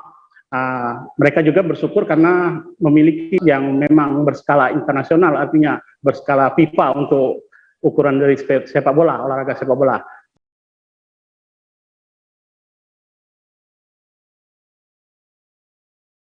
Juga ya karena ini kan harus ada syaratnya, harus memiliki lapangan 3 lapangan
kepada kita jadwal lengkapnya, gitu.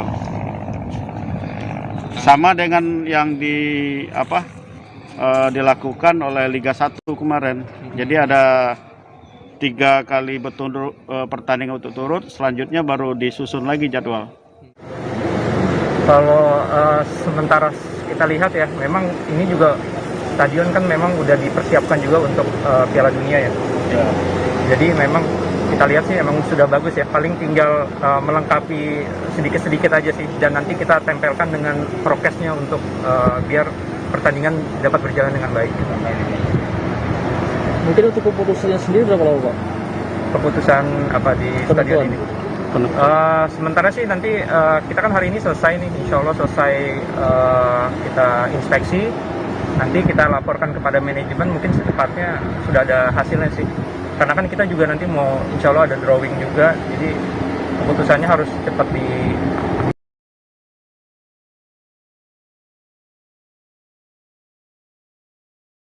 kecil juga sih. Untuk yang di Sumatera ini stadion mana Pak yang diverifikasi oleh LIP dan PSSI selain Jakabaring? Kalau di Sumatera ini kemarin ada tim kita juga berangkat, itu ada yang ke Pekanbaru, ada yang ke Medan. Sekarang kita cek ke Sriwijaya ya, dan yang lainnya sih ada tambahan di Kalteng dan di Cilacap ya kemarin.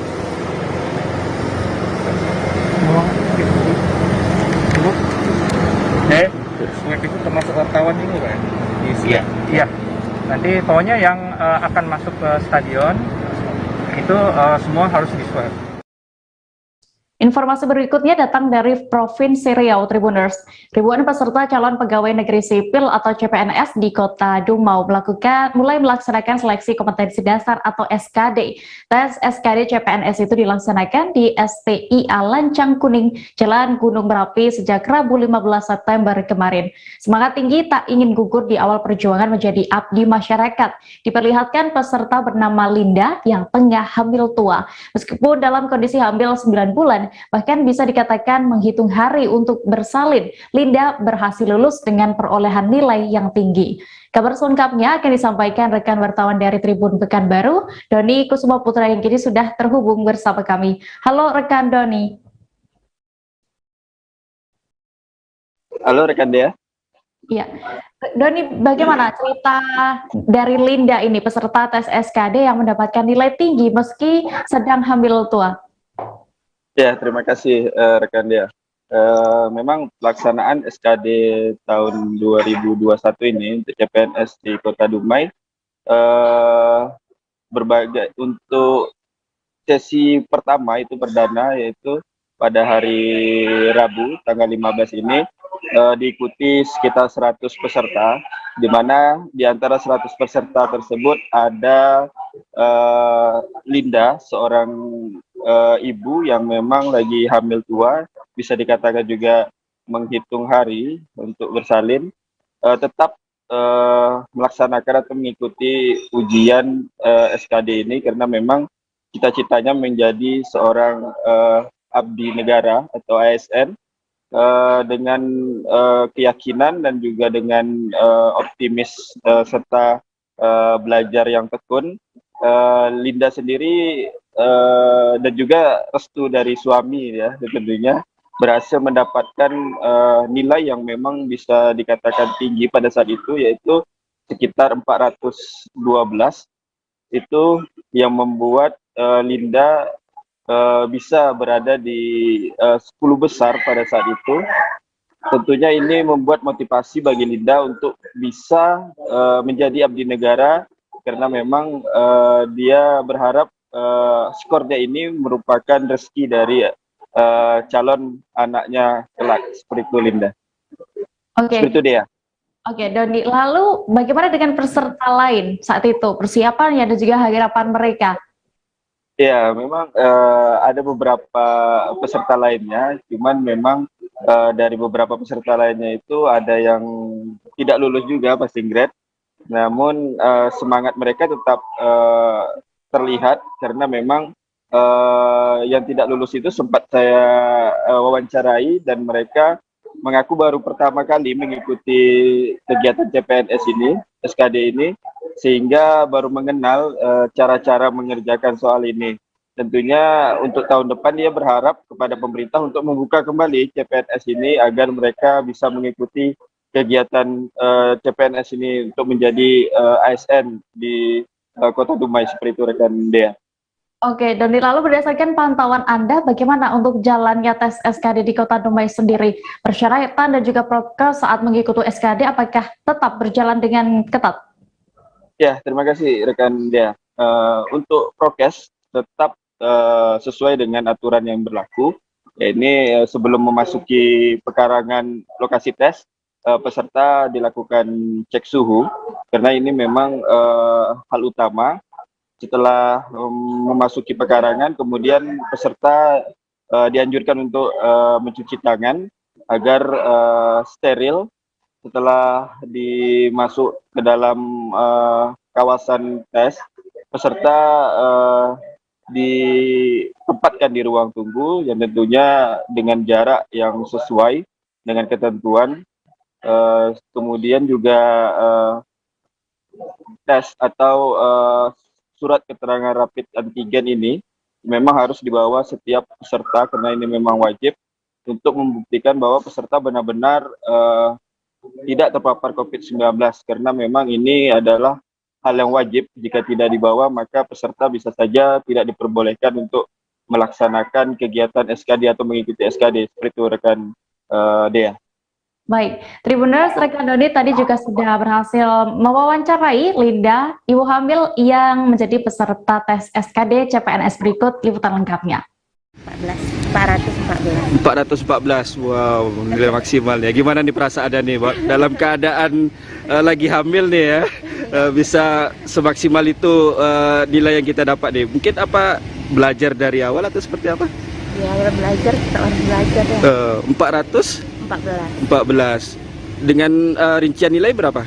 Untuk apa? TK-nya 100, TU-nya 135, HP-nya 179. Oh, dengan siapa Kak kita? Lida. Oh, dari mana Pak? Dari Dumai atau dari? Dari Dumai. Oke, terima kasih Kak. Ini hamil berapa bulan? 9 bulan. 9 bulan. Terima kasih ya Kak. Nasib pilu dialami bayi berusia 1,5 tahun di Boyolali, Jawa Tengah yang menderita 9 macam kelainan jantung. Saat ditemui Tribun Solo, tampak bayi itu banyak menangis di pangkuan sang ibu. Sambil terus menangis, sesekali bayi bernama Clarissa itu juga memegangi bagian dadanya yang terasa sakit. Kelainan pada organ terpenting dalam tubuh manusia yang dialami bayi itu pun berdampak besar bagi perkembangan tubuh Clarissa. Selengkapnya akan disampaikan rekan jurnalis Tribun Solo, Tri Widodo, yang kini sudah terhubung bersama kami. Halo Tri. Halo rekan Dea dan Tribuners di mana Anda berada. Rekan Tri, bisa Anda informasikan sejak kapan sebenarnya kelainan jantung yang dialami Clarissa ini akhirnya juga bisa diketahui oleh kedua orang tuanya? Iya, kasus kelainan 9 macam kelainan jantung yang dialami Clarissa yang merupakan putri kedua dari pasangan Febri Nur Hidayat dan Nur Ismiati ini baru diketahui setelah Clarissa berusia 6 bulan. Saat itu kedua orang tuanya merasa panik setelah melihat anaknya yang tiba-tiba merasakan semacam sakit atau rewel. Kemudian orang tua mengupayakan pengobatan bagi si Clarissa ini, baik ke rumah sakit terdekat maupun setelah itu dirujuk ke rumah sakit di Dr. RSUP Dr. Sadito Jakarta, dan di sana diketahui bahwasanya Clarissa ini mengalami 9 macam kelainan jantung. Rekan dia. Oke, rekan Tri, lalu bagaimana untuk pengobatan masalah, mungkin apakah keluarga mengalami masalah biaya untuk pengobatan Clarissa ini atau bagaimana?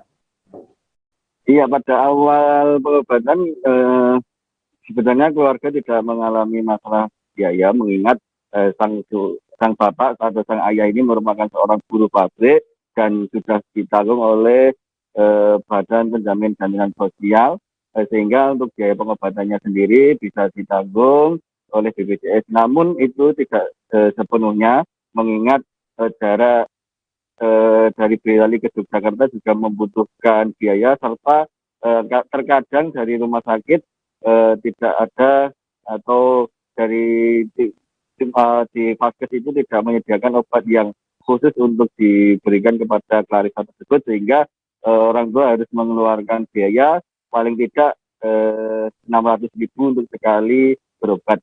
Si Clarissa ini sementara ini menjalani rawat jalan, di mana setiap sebulan sekali si Clarissa ini harus dibawa ke RSUP Dr. Sadito Jakarta sebelum dia menjalani operasi yang dimungkinkan baru akan dilaksanakan pada saat si Clarissa sudah berusia 2 tahun mendatang. Ya. Oke, lalu apakah ada respons dari lingkungan sekitar terhadap adanya salah satu warga yang mengalami permasalahan kesehatan seperti ini? Apakah juga sudah ada bantuan dari pemerintah, rekan Tri? Iya, warga di Dukuh Randurejo, Desa Keragilan, Kecamatan Mojosongo, Boyolali, nampaknya memiliki sikap gotong royong yang cukup tinggi, sehingga ada salah satu warganya yang mengalami kesulitan.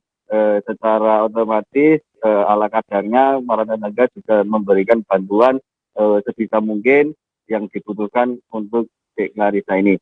Sedangkan untuk respon dari pemerintah, saat ini pemerintah baru mengupayakan akan mengakomodasi kebutuhan-kebutuhan apa yang dibutuhkan oleh Dek Clarissa ini, mengingat pemerintah Pemkab Boyolali memiliki sumber daya yang tersedia, mulai dari dana untuk jaminan sosialnya maupun dana untuk pengobatannya, serta untuk akomodasi lain-lainnya dari pemerintah Kabupaten Boyolali menyatakan siap untuk membantu kebutuhan pengobatan Dek Clarissa ini. Baik, Tribuners, tadi rekan Tri juga sudah mewawancarai ibunda dari Clarissa, yakni Nur Ismi. Berikut keterangan lengkapnya. Oh, operasi tidak yang tercover apa? Ya itu pakai BPJS, tapi kan paling habisnya 300 gitu, paling cuma 200 gitu. Kalau pas ikut grup ini loh, kelainan itu kan atas operasi. Perkiraan habis berapa biayanya? Kalau kemarin itu kan 250, tapi yang tercover cuma 200, yang 50 juta bayar.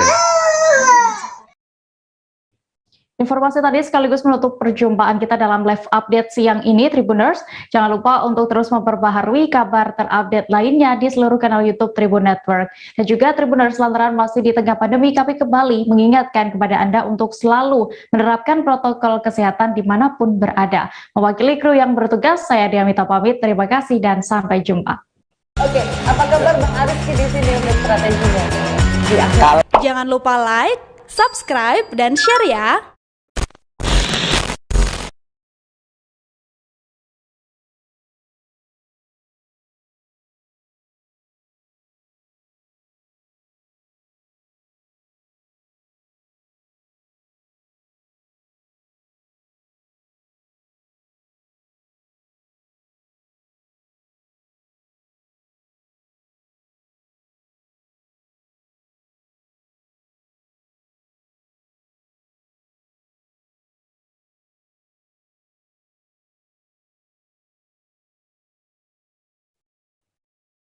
Selamat sore Tribuners, Anda sedang menyaksikan live update Tribun News bersama saya Firdananda.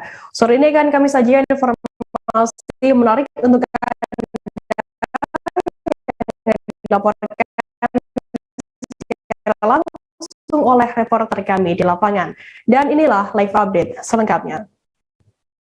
Kita ke berita pertama, Saudara. Komisi 2 DPR RI menggelar rapat kerja dengan Menteri Dalam Negeri Tito Karnavian, Ketua Komisi Pemilihan Umum KPU Ilham Saputra, Ketua Badan Pengawas Pemilu ABAN, dan juga Ketua Dewan Kehormatan Penyelenggara Pemilu Muhammad pada Kamis 16 September hari ini.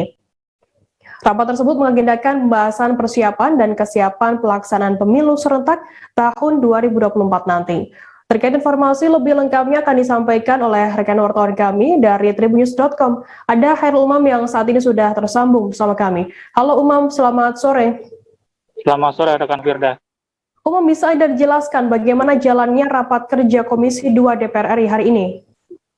Ya, dapat dilaporkan bahwa tadi sekitar pukul 12.30 waktu Indonesia Barat, Komisi 2 DPR RI selesai menggelar rapat kerja dengan Mendagri, dengan Ketua KPU, Ketua Bawaslu, dan Ketua DKPP membahas persiapan pemilu 2024 dan Pilkada serentak 2024.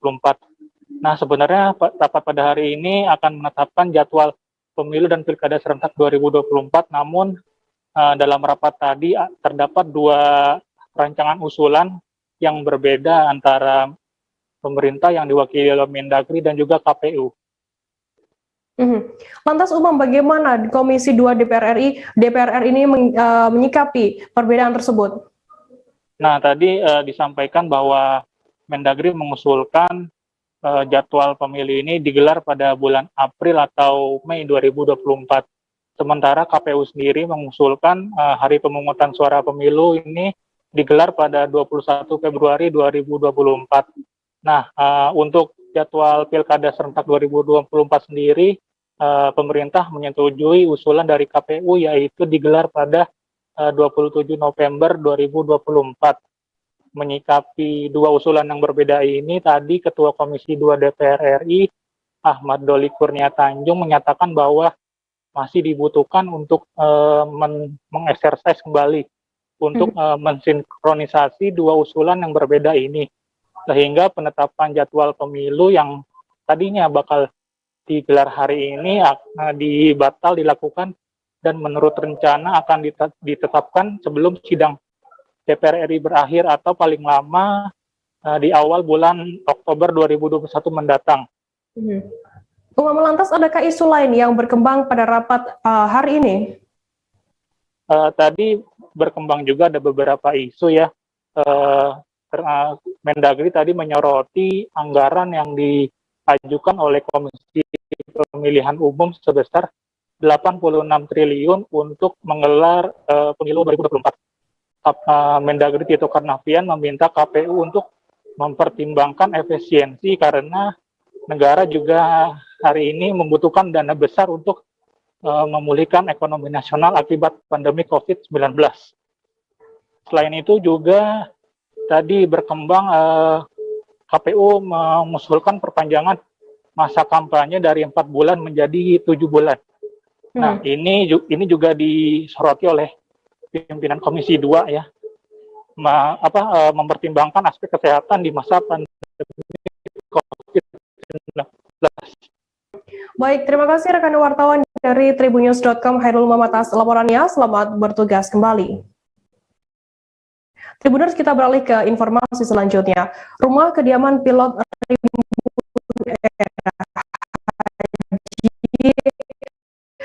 Mirza di Kelurahan Curug, Kecamatan Bogor Barat, Kota Bogor terus ramai dikunjungi sanak saudara, kerabat, dan para tetangga. Sejak kemarin, kerabat saudara dan para tetangga terus hadir untuk memberikan dukungan. Karena bunga pun terus berdatangan pasca adanya informasi mengenai kabar terakhir proses evakuasi.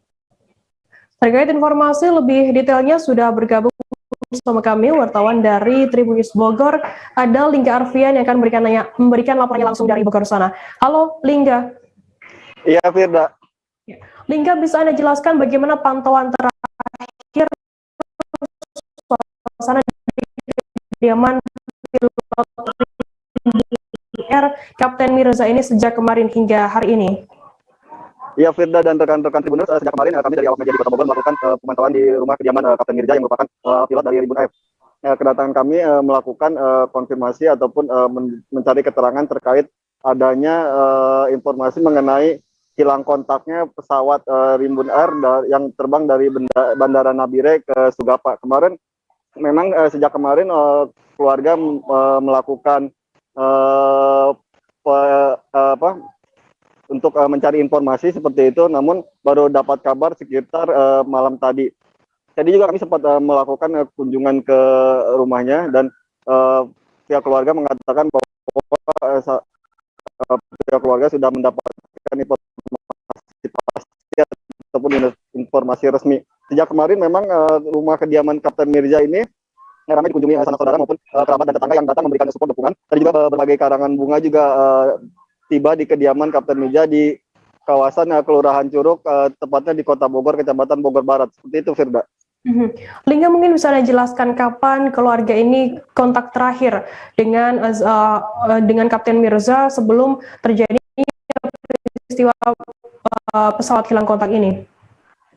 Ya Firda, tadi dari keterangan anak kedua Kapten Mirza yang diketahui bahwa keluarganya melakukan kontak terakhir yaitu pada Rabu pagi sekitar sebelum pukul 7. Orang tua dari Yudhistira ini yaitu istri dari Kapten Mirza melakukan video call. Hal itu merupakan kegiatan rutinitas Kapten Mirza dengan keluarga sebelum melakukan tugasnya menerbangkan pesawat. Keluarga pun tidak memiliki seperti bayangan ataupun perkiraan, namun ada pesan-pesan yang sering disampaikan oleh Kapten Mirza, di mana Kapten Mirza sendiri merupakan orang yang dekat dengan keluarga seperti itu. Seperti itu, Firda. Lingga, bisa Anda jelaskan bagaimana perjalanan tugas Kapten Mirza ini dalam dunia penerbangan? Iya, Firda dan rekan-rekan Tribuners, Kapten Mirza sendiri merupakan alumni dari AURI angkatan 86. Kemudian beliau mengikuti ikatan dinas pendek sekitar 10 tahun dan terakhir tugas di Lanut Atang Sanjaya sebagai penerbang helikopter. Setelah itu Kapten Mirza sendiri menjalankan tugas sebagai pilot di penerbangan swasta, sempat juga bekerja di Aviastar sebelum akhirnya pada awal 2021 sekitar bulan Februari Kapten Mirza menjadi penerbang di pesawat Tribun Air. Dari keterangan pihak keluarga, Kapten Mirza sendiri sudah selama bertugas di TNI AU sudah pernah bertugas dari Sabang ataupun sampai Merauke seperti itu, segala tempat sudah pernah dikunjungi. Selain itu juga selama bertugas menjadi pilot swasta juga Kapten Mirza pernah menerbangkan ke wilayah Aceh, kemudian Kalimantan, Sulawesi dan sekitarnya. Seperti itu, Firda. Mungkin bisa Anda jelaskan sedikit Lingga tentang sosok Kapten Mirza ini di mata keluarga seperti apa? Ya, Mirza, sosok Kapten Mirza sendiri merupakan sosok kepala keluarga yang sangat agamis. Selain itu juga sangat tegas dan sangat sayang kepada keluarga, karena setiap kali akan berangkat bekerja gitu, Kapten Mirza selalu melakukan kontak dengan keluarga, baik dengan istri ataupun anak-anaknya. Selain itu juga di mata tetangga juga Kapten Mirza merupakan sosok yang sangat baik, yang ramah, kemudian sangat berjiwa sosial tinggi. Seperti diketahui sejak sebelum pandemi maupun ketika pandemi, Kapten Mirza seringkali meminta tolong kepada ketua RT untuk mengumpulkan data-data anak yatim maupun janda dan orang yang tidak mampu untuk diberikan bantuan. Memang keberadaan Kapten Mirza di lingkungannya jarang sekali terlihat karena memiliki tugas yang jauh gitu, namun mereka sempat selalu aktif gitu dalam kegiatan sosial. Seperti itu, Firda. Baik, Tribuners, tadi jurnalis kami Lingga Arfian juga sudah melakukan wawancara dengan Ketua RT 2 RW 8 Wahyu Setiadi dan juga anak kedua dari pilot Kapten Mirza bernama Yudhistira. Berikut liputannya untuk Anda. Ya paling karena orangnya jarang di rumah ya, jadi kalau sekiranya ada di rumah paling suka agenda-agenda ngasih-ngasih santunan gitu ya, yatim, janda-janda gitu kan. Kalau Agustusan biasanya dia suka ngasih sumbangan-sumbangan. Kayak waktu ada, kalau di sini waktu itu ada tim sepak bola juga suka ngasih sumbangan bola, kostum gitu. Jiwa sosialnya sih tinggi ya. Tinggi, saya salut gitu ya. Cuma itu pemutnya tuh warga Bapak? Warga saya, warga RT 02 RW 08. Beliau tuh pensiunan tentara atau itu kurang tahu ya. Cuma saya tahunya dia pilot swasta ya. Pilot swasta. Sebelumnya emang dari ini ya, dari TNI. Ya dari TNI. Selang berapa lama kayaknya dia pindah ke swasta ya gitu. Mungkin paling cepat tiba mungkin malam jam 11-an mungkin. Karena terakhir saya dapat info itu masih ada terkendala cuaca di Sugapanya untuk evakuasi dari Sugapa ke Ingkanya. Iya. Kalau untuk kontak terakhir dari ayah dari pihak keluarga itu kapan ya, Mas? Kalau terakhir banget ya ibu saya sih 1 jam sebelum ini, pas dia lagi mau prepare mau terbang itu, dia lagi pakai baju, dia video call. Itu rutinitas dia, masih video call tiap pagi sebelum mau berangkat, video call sama ibu saya itu. Jadi ya di hari ya mungkin 1 jam sebelum dia berangkat, sebelum beliau berangkat terakhir kontak dengan ibu saya. Jenazah korban kebakaran lapas kelas 1 Tangerang yang sudah teridentifikasi oleh tim DVI Mabes Polri dijemput pihak keluarga pada Kamis 16 September hari ini. Satu jenazah yang dijemput pihak keluarga bernama Pajar Priyo di RS Polri Kramat Jati, Jakarta Timur. Untuk mengetahui informasi lebih detailnya sudah bergabung bersama kami wartawan dari Warta Kota Live, ada Miftahul Munir yang akan memberikan informasi lengkapnya untuk Anda. Halo Munir, selamat sore. Selamat sore rekan Firda. Munir, bisa Anda jelaskan kapan jenazah Pajar Priyo ini sudah teridentifikasi oleh tim DVI Polri? Baik, untuk jenazah korban kebakaran lapas kelas 1 Tangerang bernama Pajar Priyo ini berhasil diidentifikasi oleh tim DVI Mabes Polri yang berada di RS Polri Kramat Jati, Jakarta Timur pada hari Rabu 15 September 2021 siang kemarin. Ini kan Lantas mungkin bisa Anda jelaskan berapa lama Pajar ini menjalani masa tahanan di lapas kelas 1 Tangerang? Baik, untuk Fajar sendiri merupakan tahanan narkotika yang mendekam di Lapas Kelas 1 Tangerang sejak 2018. Fajar dihukum kurungan penjara selama 5 tahun dan sudah menjalani 3 tahun. Demikian rekan kerja. Lantas jenazah jenazah dari Fajar Priyo sendiri akan nantinya dimakamkan di mana? Apakah saat ini sudah ada informasi lengkapnya, Munir? Dari informasi pihak keluarga yang tadi berhasil ditemui bahwa Fajar Priyo ini bakal dikuburkan di makam kampung halamannya yang berada di daerah Cilacap, Jawa Tengah. Demikian rekan kerja. Mungkin bisa Anda jelaskan sedikit mengenai sosok dari Fajar Priyo ini. Di mata keluarga seperti apa sosoknya? Baik, sesuai keterangan dari pihak keluarga, Fajar ini merupakan sosok yang baik, kemudian juga penyayang, serta peduli sama para ponakannya.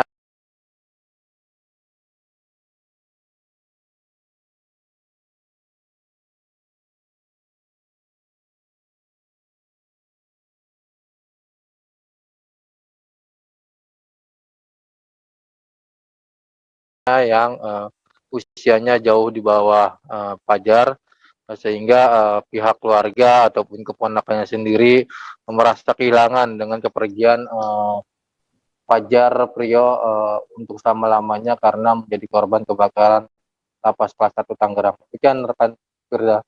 Baik, Tribuners, tadi jurnalis kami Miftahul Munir juga sudah melakukan wawancara dengan Farhan, keponakan dari Fajar Priyo. Berikut liputannya untuk Anda. Pas ngeliat dari berita. Nah itu yang pertama didatangi lapas dulu atau rumah sakit? Yang pertama didatangi oleh pihak keluarga. Oleh pihak keluarga, lapas dulu. Lapas dulu. Terus pas di lapas itu dapat info udah meninggal. Iya. Terus kemarin nyerahin apa aja ke RS Polri? Dokumen-dokumennya. Dokumen apa aja dokumennya? Ijazah, itu KTP. Ini Mas Fajar mau dikubur di mana, Bang? Di Cilacap. Cilacap. Mas Fajar ini kasusnya apa sih, Mas, kemarin? Kasusnya? Saya nggak berani nyebutin ya, kurang enak soalnya. Mas, untuk Mas Fajar ini kakak atau sepupu? Om. Om. Gimana sih kesehariannya Mas Fajar itu? Kesehariannya di lapas. Sama keluarga itu orangnya gimana? Baik, alhamdulillah. Baik ya. Peduli nggak kalau sama ponakan-ponakannya? Peduli semuanya, sama ponakan, sama saudara, sama sepupu, semuanya yang berkaitan dengan darah dia. Berarti Mas Fajar ini emang baik ya. Merasa kehilangan nggak, Bang? Kehilangan banget.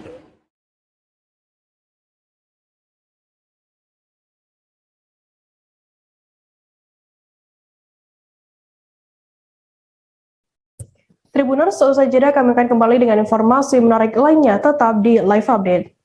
Oke, apa kabar Bang Arif di sini untuk strateginya?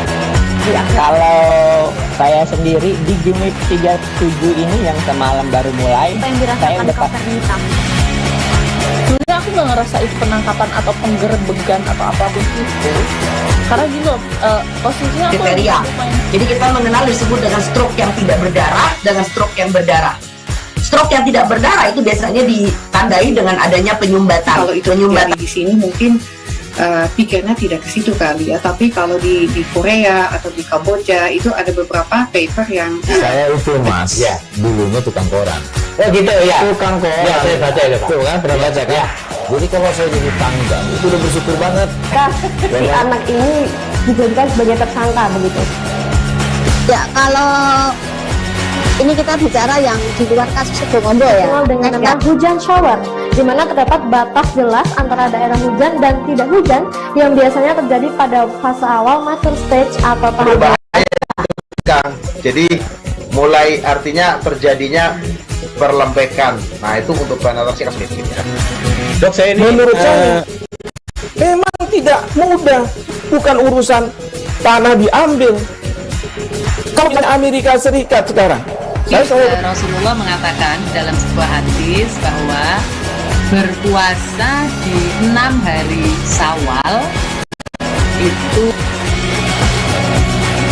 Oke, apa kabar Bang Arif kini dengan strateginya?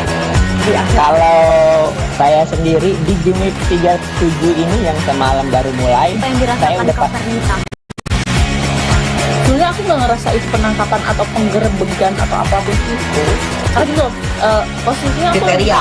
Jadi kita mengenal disebut dengan stroke yang tidak berdarah dengan stroke yang berdarah. Stroke yang tidak berdarah itu biasanya ditandai dengan adanya penyumbatan. Kalau itu terjadi di sini mungkin pikirnya tidak ke situ kali ya, tapi kalau di Korea atau di Kamboja itu ada beberapa paper yang saya itu mas ya dulunya tukang koran. Oh gitu ya, tukang koran ya, saya baca itu tuh kan, pernah baca kan ya. Jadi kalau saya jadi tanggal itu udah bersyukur banget. Kasus si anak ini dijadikan sebagai tersangka begitu. Ya kalau ini kita bicara yang di luar kasus Situbondo ya, dengan nama hujan shower, di mana terdapat batas jelas antara daerah hujan dan tidak hujan yang biasanya terjadi pada fase awal mature stage atau tahap berbahaya itu Kang. Jadi mulai artinya terjadinya perlembekan. Nah itu untuk penetrasi akan sulit gitu ya. Dok saya ini menurut saya memang tidak mudah, bukan urusan tanah diambil. Kalau misalnya Amerika Serikat sekarang, Rasulullah mengatakan dalam sebuah hadis bahwa berpuasa di 6 hari Syawal itu. Terima kasih Anda masih bersama kami di Live Update. Kita beralih ke informasi selanjutnya, Saudara. Pengadilan Negeri Jakarta Pusat hari ini Kamis 16 September menggelar sidang agenda pembacaan putusan gugatan polusi udara yang diajukan 32 orang penggugat yang menamakan diri Gerakan Inisiatif Bersihkan Udara Koalisi Semesta Ibu Kota. Dalam gugatan ini mereka yang digugat adalah Presiden Joko Widodo, Menteri Lingkungan Hidup dan Kehutanan, Menteri Kesehatan, dan Menteri Dalam Negeri. Kemudian ada juga Gubernur DKI Jakarta, Gubernur Jawa Barat, serta Gubernur Banten. Sidang pembacaan putusan ini akhirnya dibacakan setelah 2 tahun perkara bergulir sejak diajukan pada 4 Juli 2019.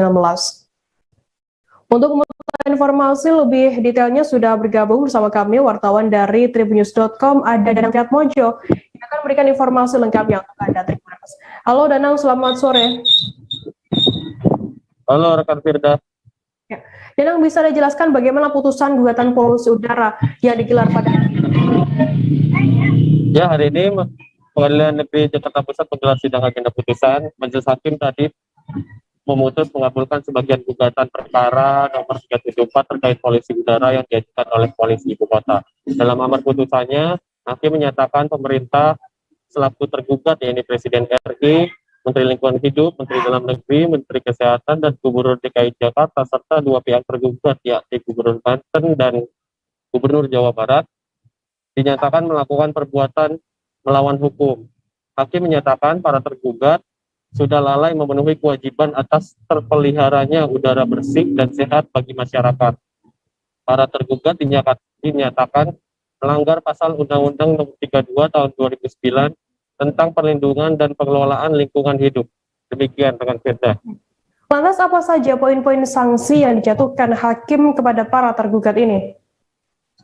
Tadi disampaikan Hakim dalam petitumnya, maksud kami dalam putusannya, Presiden Joko Widodo selaku tergugat 1 diminta menetapkan baku mutu udara yang cukup untuk melindungi kesehatan manusia dan populasi di wilayah kota.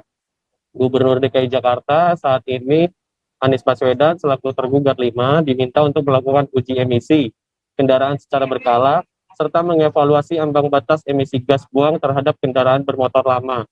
Gubernur DKI juga diminta menjabarkan sumber pencemaran tidak bergerak dari kegiatan usaha di ibu kota seperti pengawasan terhadap larangan pembakaran sampah di ruang terbuka yang berakibat pada pencemaran udara.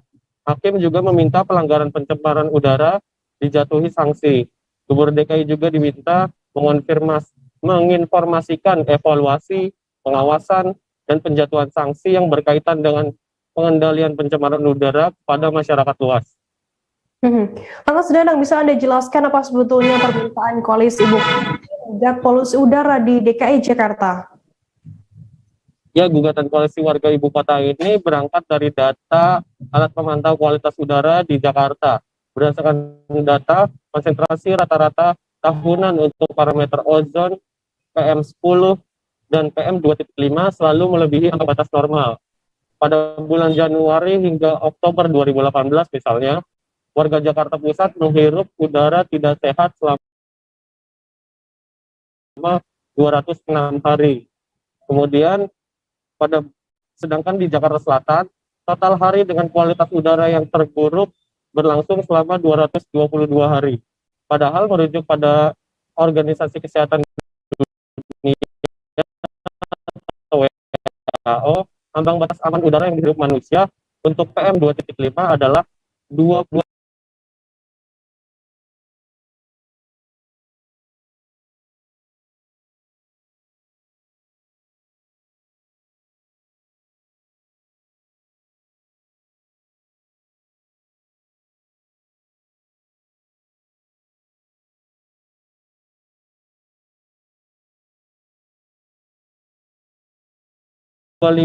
mikrogram per meter kubik.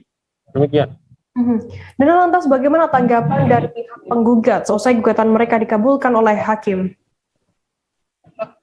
Tadi dalam ruang sidang, sebagian penggugat nampak hadir untuk mendengar amar putusan hakim. Kurang lebih sekitar 7 orang selaku penggugat yang duduk di kursi pengunjung di ruang sidang utama PN Jakarta Pusat. Ditemui setelah pembacaan putusan rampung, salah satu tim hukum penggugat yaitu Ayu Eza Tiara mengaku puas dengan dan mengapresiasi putusan hakim. Ia juga tak menyangka bahwa ternyata hakim membaca seluruh dokumen yang diserahkan sebagai bukti perkara. Bahkan keterangan saksi-saksi dan ahli yang diajukan penggugat seluruhnya juga dikutip dan dijadikan pertimbangan. Untuk kedepannya, kuasa hukum berharap pihak pemerintah selaku tergugat tidak mengajukan upaya hukum lanjutan atas putusan pengadilan tingkat pertama ini. Sebab jika pemerintah melakukan banding bahkan atau peninjauan kembali, dikhawatirkan pemenuhan hak masyarakat atas udara bersih dan sehat makin lama terpenuhi. Demikian.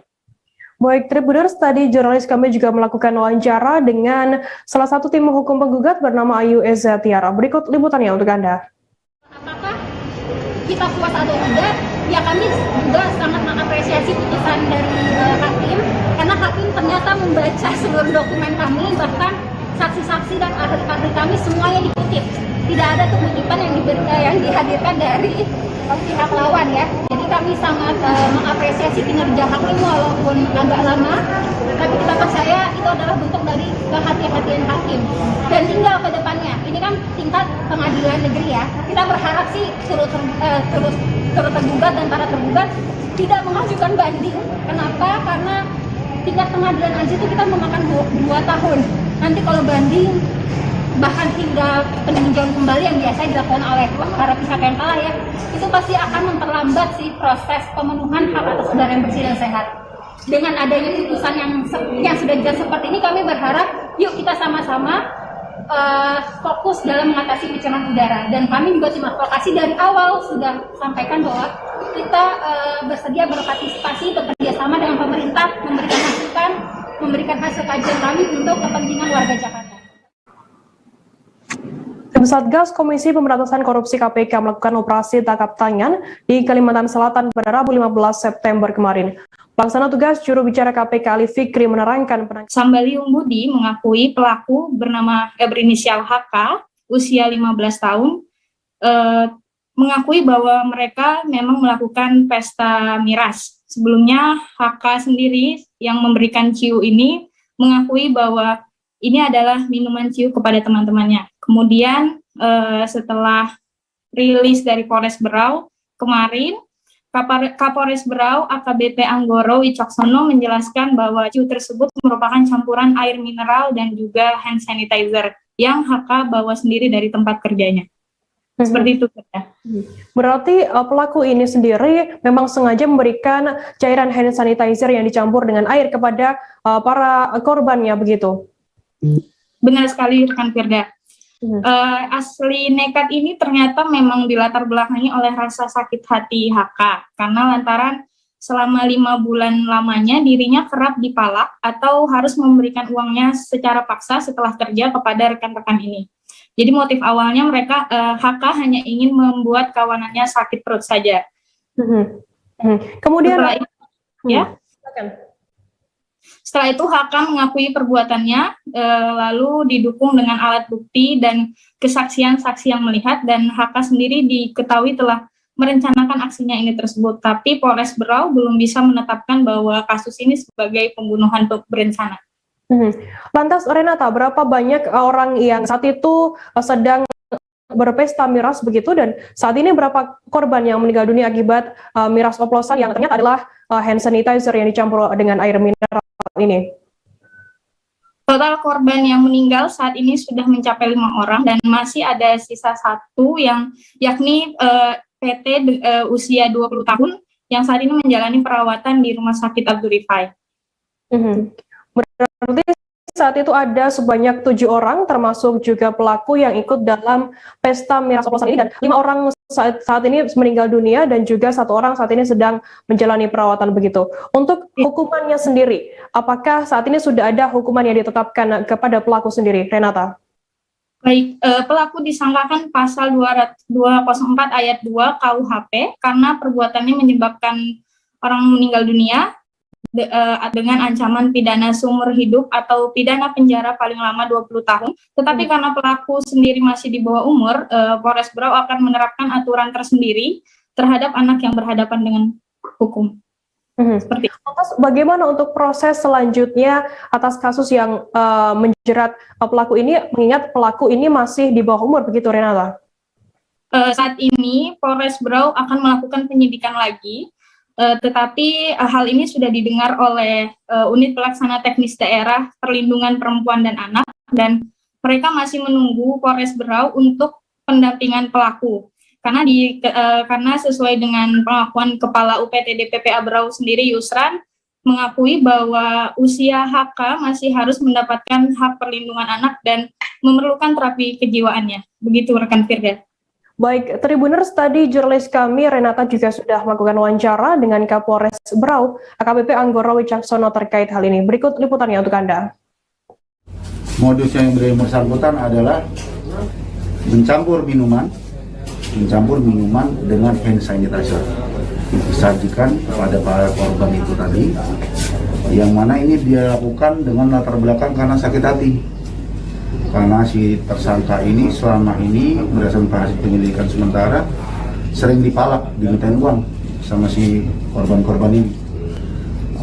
Dan kegiatan ini sudah berlangsung lebih kurang selama 5 bulan, 4-5 bulan. Jadi dia kerja, setiap bulan kerja, dicegat, dimintain uang. Kejadian berulang kali dilakukan. Jadi sakit hati, dilakukan perbuatan ini, merencanakan. Jadi dia juga yang menyiapkan sendiri hand sanitizer, diambil di tempat kerjanya, campurkan dengan air putih, bisa diberikan kepada kawan-kawan yang meninggal itu tadi, yang akhirnya meninggal itu tadi.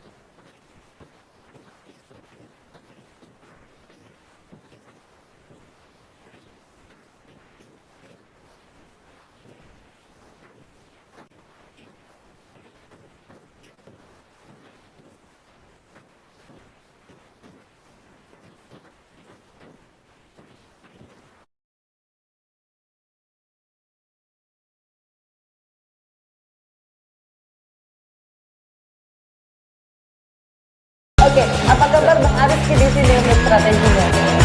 Kalau saya sendiri di Gimik 37 ini yang semalam baru mulai, saya udah sebenarnya aku nggak ngerasain penangkapan atau penggerebegan atau apapun itu, karena gitu posisinya aku kriteria. Jadi kita mengenal disebut dengan stroke yang tidak berdarah dengan stroke yang berdarah. Stroke yang tidak berdarah itu biasanya ditandai dengan adanya penyumbatan. Kalau itu di sini mungkin pikirnya tidak ke situ kali ya, tapi kalau di Korea atau di Kamboja itu ada beberapa paper yang saya itu mas, ya dulunya tukang koran. Oh gitu ya, tukang koran. Ya saya baca itu, tuh kan pernah baca kan. Ya. Jadi kalau saya jadi tangga itu udah bersyukur banget.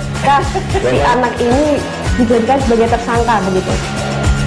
Ya kalau ini kita bicara yang di luar kasus Situbondo ya, dengan hujan shower, di mana terdapat batas jelas antara daerah hujan dan tidak hujan yang biasanya terjadi pada fase awal mature stage atau tahap berbahaya itu Kang. Jadi mulai artinya terjadinya perlembekan. Nah itu untuk penetrasi akan sulit gitu ya. Dok, saya ini menurut saya memang tidak mudah, bukan urusan tanah diambil. Kalau misalnya Amerika Serikat sekarang, Rasulullah mengatakan dalam sebuah hadis bahwa berpuasa di 6 hari Syawal itu. Oke, apa kabar Bang Arif di sini untuk strateginya? Kalau saya sendiri di Jumit 37 ini yang semalam baru mulai, saya udah Sebenarnya aku nggak ngerasain penangkapan atau penggerebekan atau apapun itu. Karena gini loh, posisinya aku kriteria. Jadi kita mengenal disebut dengan stroke yang tidak berdarah dengan stroke yang berdarah. Stroke yang tidak berdarah itu biasanya ditandai dengan adanya penyumbatan. Kalau itu penyumbatan di sini mungkin pikirnya tidak ke situ kali ya. Tapi kalau di Korea atau di Kamboja itu ada beberapa paper yang saya itu mas, ya dulunya tukang koran. Oh gitu ya, tukang koran. Ya saya pernah baca kan. Jadi kalau saya jadi tangga itu udah bersyukur banget. Kasus si anak ini dijadikan sebagai tersangka begitu. Ya kalau ini kita bicara yang di luar kasus Situbondo ya, dengan nama hujan shower, di mana terdapat batas jelas antara daerah hujan dan tidak hujan yang biasanya terjadi pada fase awal mature stage atau tahap Berbahaya dewasa. tuh Kang. Jadi mulai artinya terjadinya perlembekan. Nah itu untuk penetrasi akan sulit gitu ya. Dok, saya ini menurut saya memang tidak mudah, bukan urusan tanah diambil. Kalau misalnya Amerika Serikat sekarang, Rasulullah mengatakan dalam sebuah hadis bahwa berpuasa di 6 hari Syawal itu.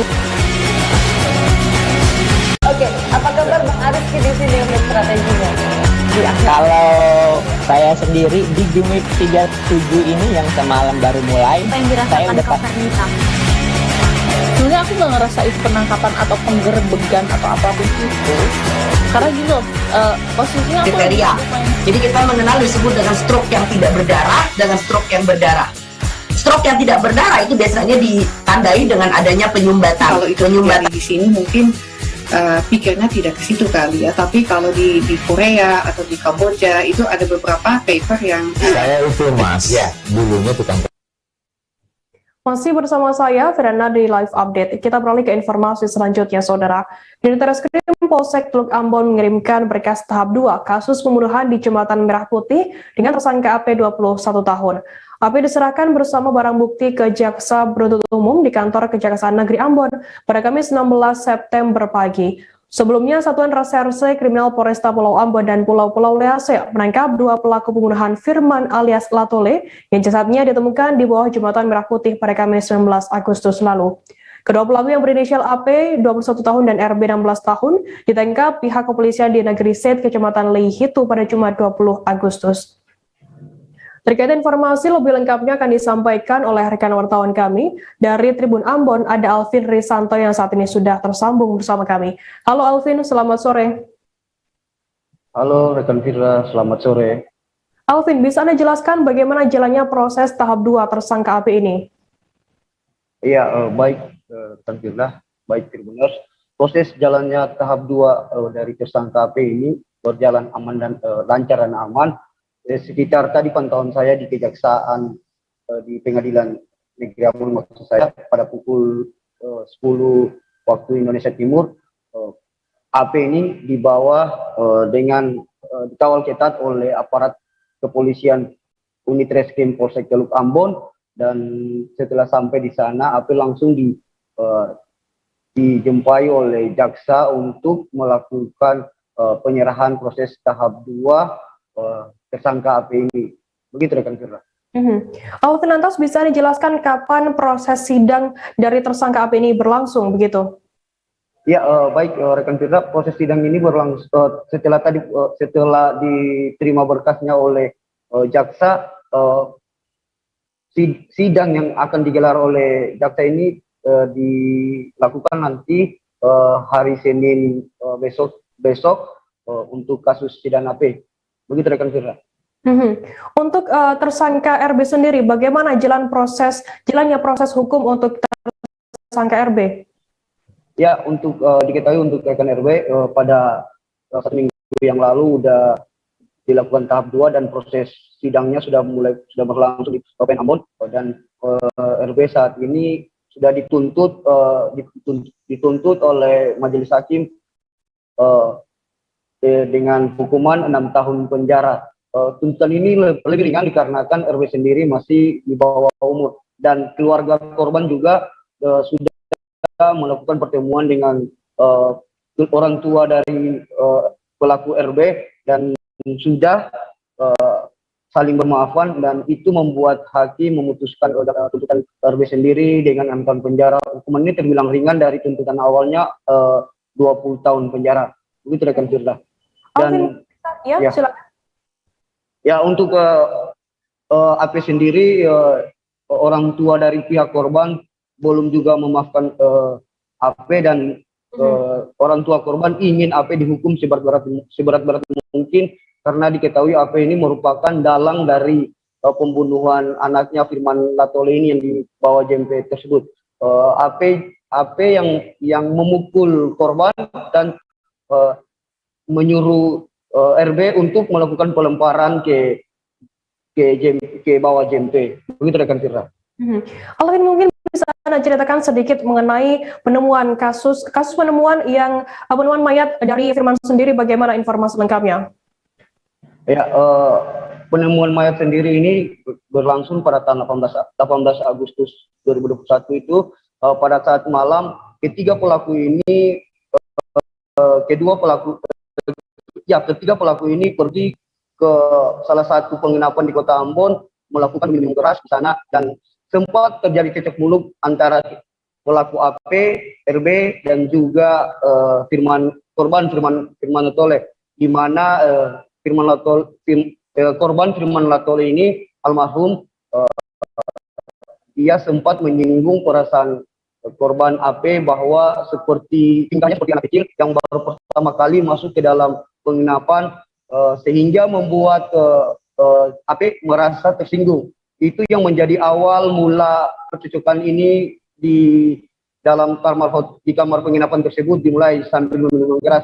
Setelah meminum keras terjadi percecokan antara kedua pelaku ini, terus dilerai oleh pemilik kamar yang salah satu saksi, yaitu pemilik kamar ini dilerai dan sudah selesai masalahnya. Terus pada saat pukul jam 03 waktu dini hari, mereka melangsungkan pulang ke Teluk Ambon, ke rumah korban ini yang di Waiheru. Pada saat sampai di lokasi Jembatan Merah Putih terjadi percecokan lagi, dan di situ diketahui AP langsung memukul korban hingga tak sadarkan diri, dan ingin menghilangkan barang bukti. AP menekan RB untuk melakukan pelemparan jenazah korban untuk menghilangkan jejak di bawah Jembatan Merah Putih. Begitu rekan Firda. Baik, terima kasih rekan wartawan dari Tribun Ambon, Alvin Risanto, atas laporannya. Selamat bertugas kembali. Kita beralih ke Jakarta, Saudara. Direktorat Jenderal Pemasyarakatan Kementerian Hukum dan HAM kembali menyerahkan 14 jenazah korban kebakaran lapas kelas 1 Tangerang pada Kamis 16 September hari ini. Di lokasi, prosesi penyerahan jenazah tersebut dimulai pada pukul 9 pagi waktu Indonesia Barat hingga pukul 4 sore tadi. Ke-14 jenazah yang diserahkan pada hari ini merupakan para jenazah yang telah teridentifikasi pada Rabu 15 September kemarin. Untuk informasi lebih detailnya sudah bergabung bersama kami wartawan dari tribunnews.com. Ada Rizky Sandi Saputra yang akan berikan informasi lengkapnya untuk Anda. Halo Rizky. Ya, halo Firda dan juga Tribuners. Rizky, bisa Anda jelaskan bagaimana prosesi penyerahan jenazah yang dilakukan pada hari ini oleh Ditjen Kemenkumham? Ya, jadi Firda dan juga Tribuners, saat ini saya Rizky Sandi Saputra melaporkan langsung dari RS Polri Kramat Jati, Jakarta Timur begitu. Pada pagi tadi sekitar pukul 9 waktu Indonesia bagian Barat, pihak Ditjen PAS atau Direktorat Jenderal Pemasyarakatan Kementerian Hukum dan HAM melangsungkan prosesi penyerahan jenazah korban kebakaran lapas kelas 1 Tangerang yang terbakar pada Rabu silam begitu. Di mana pada pagi tadi total ada 14 jenazah yang sudah diserahkan oleh pihak Kemenkumham kepada keluarga gitu.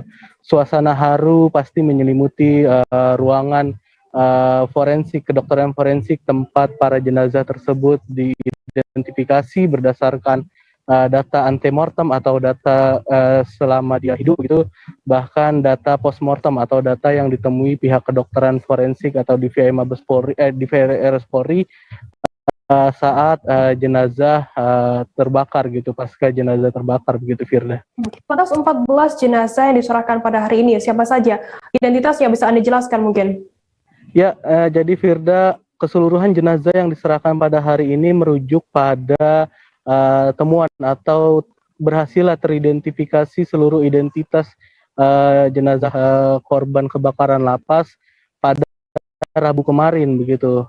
Jenderal Brigjen Pol Rusdi Hartono yakni Karopenmas Mabes Polri mengatakan kalau pihaknya pada Rabu kemarin telah berhasil mengidentifikasi sebanyak 14 orang yang diantaranya ada Andi Tudin alias Paci bin Ahmad Gempa, Marjuki bin Nipan, Cepi Hidayat bin Didin Komarudin, Jueni alias Jueng bin Karna, Fajar Priyo Handogo bin Sunarto, Ajum bin Jaya, Doni Chandra bin Alinodan, Setiawan bin Sumarna, Hermawan bin Nunung, Muhammad Yusuf bin Mamat, Sugeng Cahyono bin Sujono, Muhammad Ilham bin Juyono, Kurniawan bin Sahuri, dan terakhir Hengki Gunawan Chong bin Liu Penhin. Keseluruhan jenazah ini merupakan para jenazah yang telah berhasil teridentifikasi dan keseluruhannya teridentifikasi berdasarkan DNA dari pihak keluarga begitu, Firda. Rizky, hingga saat ini apakah masih ada jenazah yang masih diidentifikasi oleh tim DVI Polri? Ya, tadi berdasarkan keterangan dari Kabak Humas Ditjen Pas Kemenkumham yakni Ibu Rika Aprianti bahwa jika ditotal hingga hari ini sudah ada 38 jenazah dari 41 jenazah napi yang dilarikan ke RS Polri untuk diidentifikasi begitu. Hanya saja hingga saat ini masih ada 2 jenazah lain yang masih terus diidentifikasi, yakni keduanya yakni warga negara asal Nigeria yakni Samuel dan juga warga negara Indonesia Bambang Gustang. Ya, keduanya ini sudah dikenali sebenarnya dari segi fisik begitu oleh tim DVI RS Polri karena kemarin DVI Commander RS Polri yakni Kombes Pol Heri mengatakan ada kecirian khusus antara warga negara asing dan juga warga negara Indonesia yang sebenarnya sudah bisa dikenali gitu, hanya saja pihaknya masih ingin memastikan data primer yakni tes DNA dari keluarga Samuel yang baru saja atau sedang proses didatangkan dari Nigeria begitu, Rika. Firda. Rizky, lantas untuk jenazah asal Nigeria ini akan diserahkan kapan ke pihak keluarga? Ya, jadi karena proses identifikasi masih berlangsung, jenazah asal Nigeria ini masih berada di ruang tim DVI Polri, begitu juga dengan jenazah asal warga negara asing lainnya yakni Ricardo yang berasal dari Portugal. Rencananya kedua jenazah ini tetap akan diberangkatkan ke negara asal mereka melalui kedutaan besar terkait gitu, dan juga nantinya akan berkoordinasi dengan pihak keluarga begitu, Firda. Baik, terima kasih rekan wartawan dari tribunnews.com Rizky Sandi Saputra atas laporannya. Selamat bertugas kembali. Kita beralih ke informasi selanjutnya, Saudara. KRI Bima Suci akhirnya tiba di Kota Tarakan sekira pukul 8:30 waktu Indonesia Tengah pada Kamis 16 September hari ini. KRI Bima Suci bersandar sekira pukul 8:40 di Pelabuhan Lantamal 13, Mamburungan, Kota Tarakan. Kedatangan KRI Bima Suci bernomor lambung 945 dalam rangka membawa taruna dan taruni Akademik Angkatan Laut AL yang berlayar mengelilingi seluruh wilayah di Indonesia. Terkait informasi lebih lengkapnya akan disampaikan oleh rekan wartawan kami dari Tribun Kaltara, ada Andi Pausiah yang saat ini sudah tersambung bersama kami. Halo Andi. Ya, halo rekan Firda. Andi, bisa Anda jelaskan, diceritakan mungkin dalam rangka apa kedatangan KRI Bima Suci ke Kota Tarakan ini? Ya, baik rekan Firda, selamat sore Tribuner, saya Andi melaporkan dari Kota Tarakan, Provinsi Kalimantan Utara. Ya, dapat saya sampaikan KRI Bima Suci tiba di Kota Tarakan sekitar pukul 8.30 WITA pagi tadi dan sudah bersandar di dermaga pelabuhan Lantamal Mambrungan di Kota Tarakan. Dan disambut oleh jajaran pimpinan Lantamal serta dari unsur Forkopimda serta wakil wali kota Tarakan. Adapun kedatangan KRI Bima Suci ini dalam rangka membawa taruna dan taruni Akademi Angkatan Laut yang berlayar mengelilingi Indonesia. Pelayaran operasi KRI Bima Suci ini dilaksanakan dalam rangka mendukung latihan praktik Kartika Jala Krida taruna-taruni Akademi Angkatan Laut untuk tingkat ketiga Angkatan ke-68 tahun ini. Dan dijadwalkan berlayar selama 99 hari berkeliling Nusantara. Untuk kedatangan KRI Bima Suci pagi tadi disambut langsung dengan prosesi tepung tawar, di mana prosesi ini memang biasa dilakukan oleh masyarakat Tidung di pesisir Kota Tarakan. Tradisi ini juga bagi mereka dimaksudkan bagi mereka yang memang baru tiba di Kota Tarakan, tiba di tempat yang belum pernah mereka datangi sebelumnya sebagai bentuk salam permisi kepada pemilik tempat. Demikian Firda. Lantas Andi, mungkin bisa Anda ceritakan KRI Bima Suci ini selama ini berlayar kemana saja dan ditugaskan apa saja? Dan kemudian nanti dari Tarakan akan berlayar ke mana lagi, Andi? Ya, baik rekan Firda, sebelum saya jelaskan rutenya kemana saja, selama ini saya jelaskan sedikit sejarah KRI Bima Suci.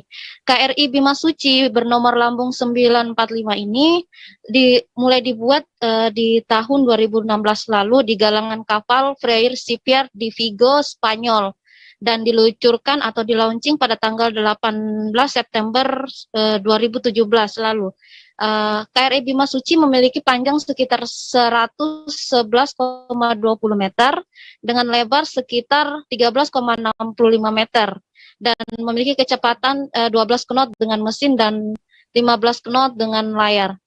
KRI Bima Suci ini untuk diketahui merupakan kapal layar latih yang menggantikan kapal legendaris KRI Dewa Ruci yang sudah beroperasi sejak 1953 tahun lalu. Dalam rute pelayarannya sendiri, keistimewaan dari KRI Bima Suci ini terletak pada instrumen navigasi pelayaran yang lebih canggih. Kemudian juga ada instrumen pemurnian air laut dan juga begitu juga alat komunikasi dan data digitalnya. Dikatakan Laksamana pertama TNI Rudi Aviantara, Wakil Gubernur Akademi Angkatan Laut yang turut menyambut kedatangan KRI Bima Suci pagi tadi, memang kapal KRI Bima Suci ini masuk dalam kapal layar latih Akademi Angkatan Laut di bawah komando Koarmada 2 Surabaya. KRI Bima Suci ini dikomandani langsung oleh Letkol Laut Pelaut Waluyo dan tahun ini membawa 88 taruna untuk tingkat 3 Angkatan ke-68. Untuk pelayarannya sendiri, KRI Bima Suci dijadwalkan mulai berlayar 6 Juli 2021 lalu dan berlaku sampai dengan 2 November 2021 mendatang atau total sekitar 99 hari.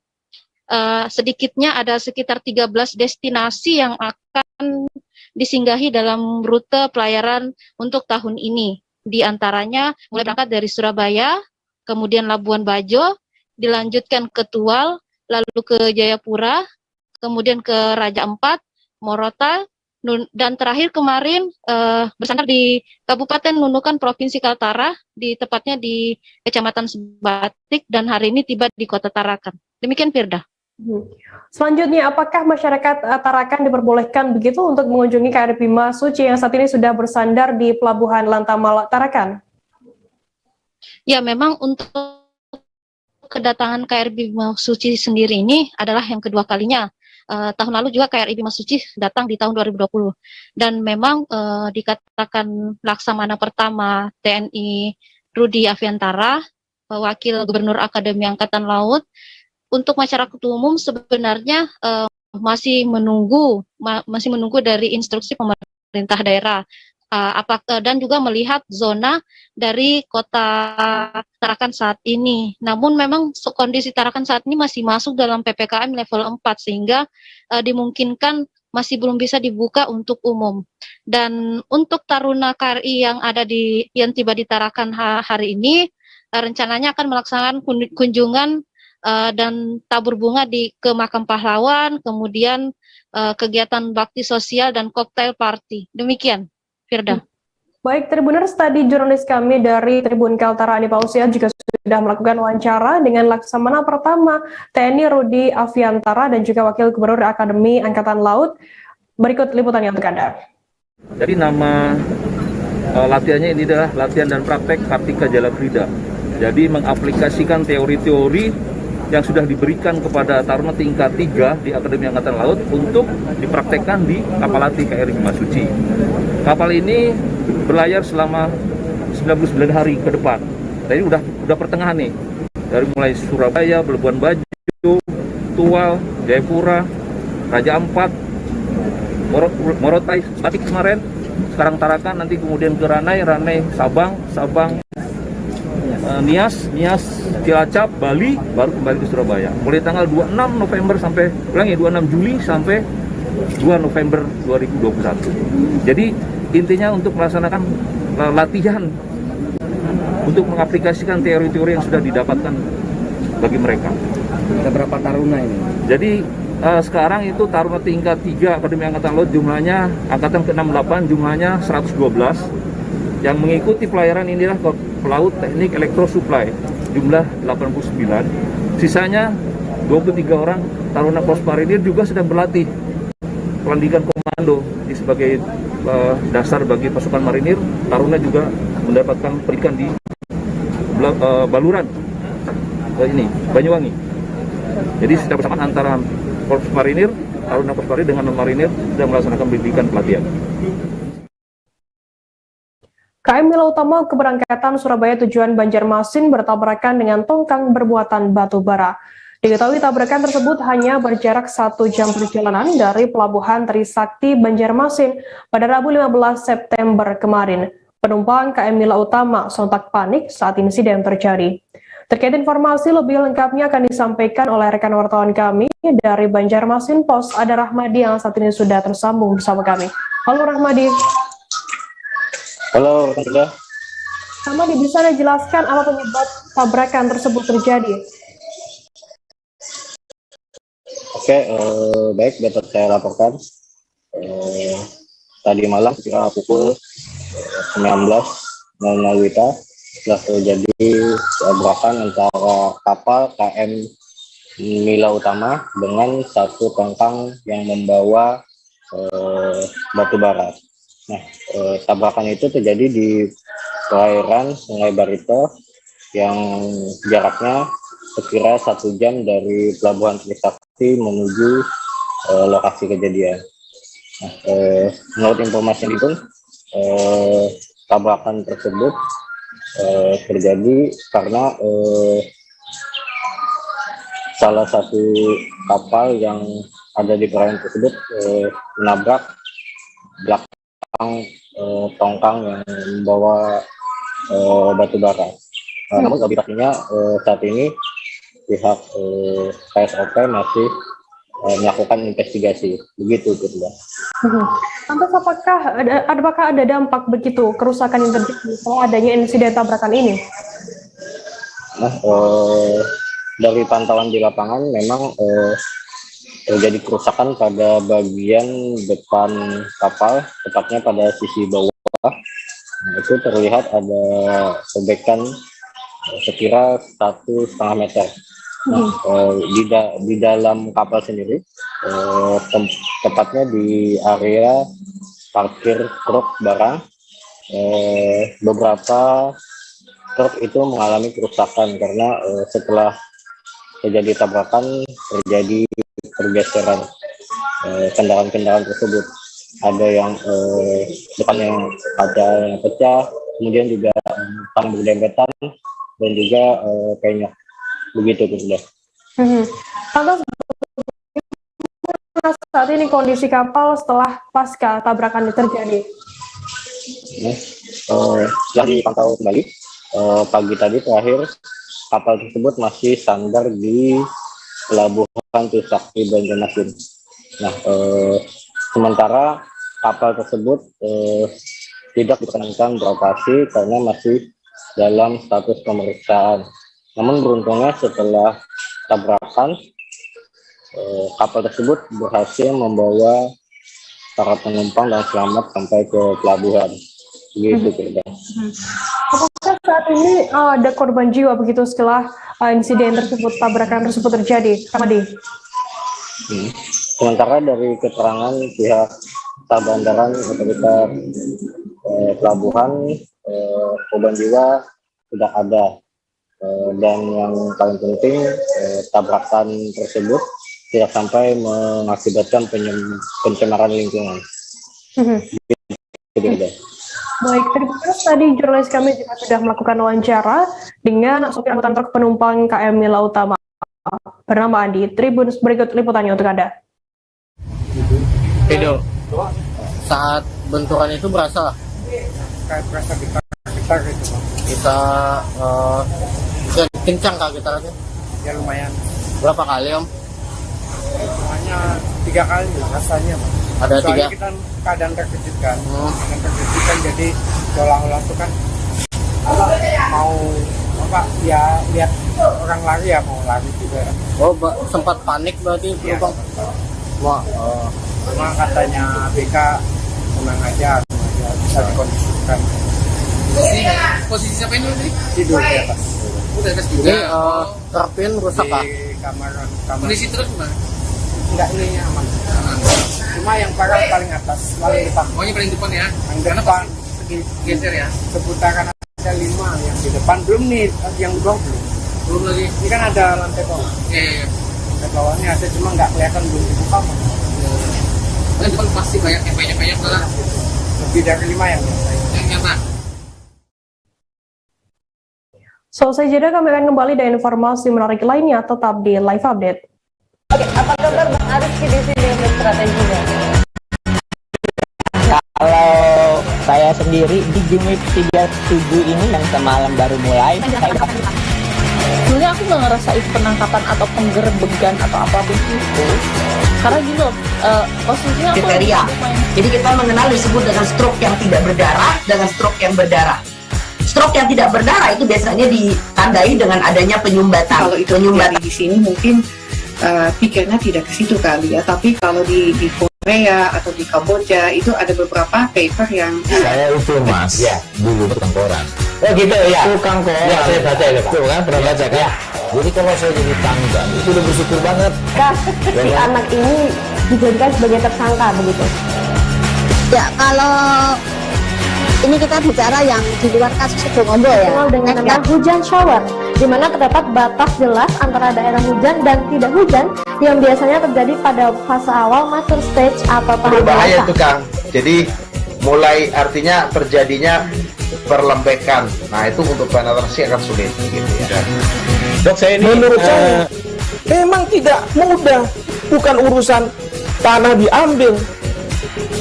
Kalau misalnya Amerika Serikat sekarang, Rasulullah mengatakan dalam sebuah hadis bahwa berpuasa di 6 hari Syawal itu.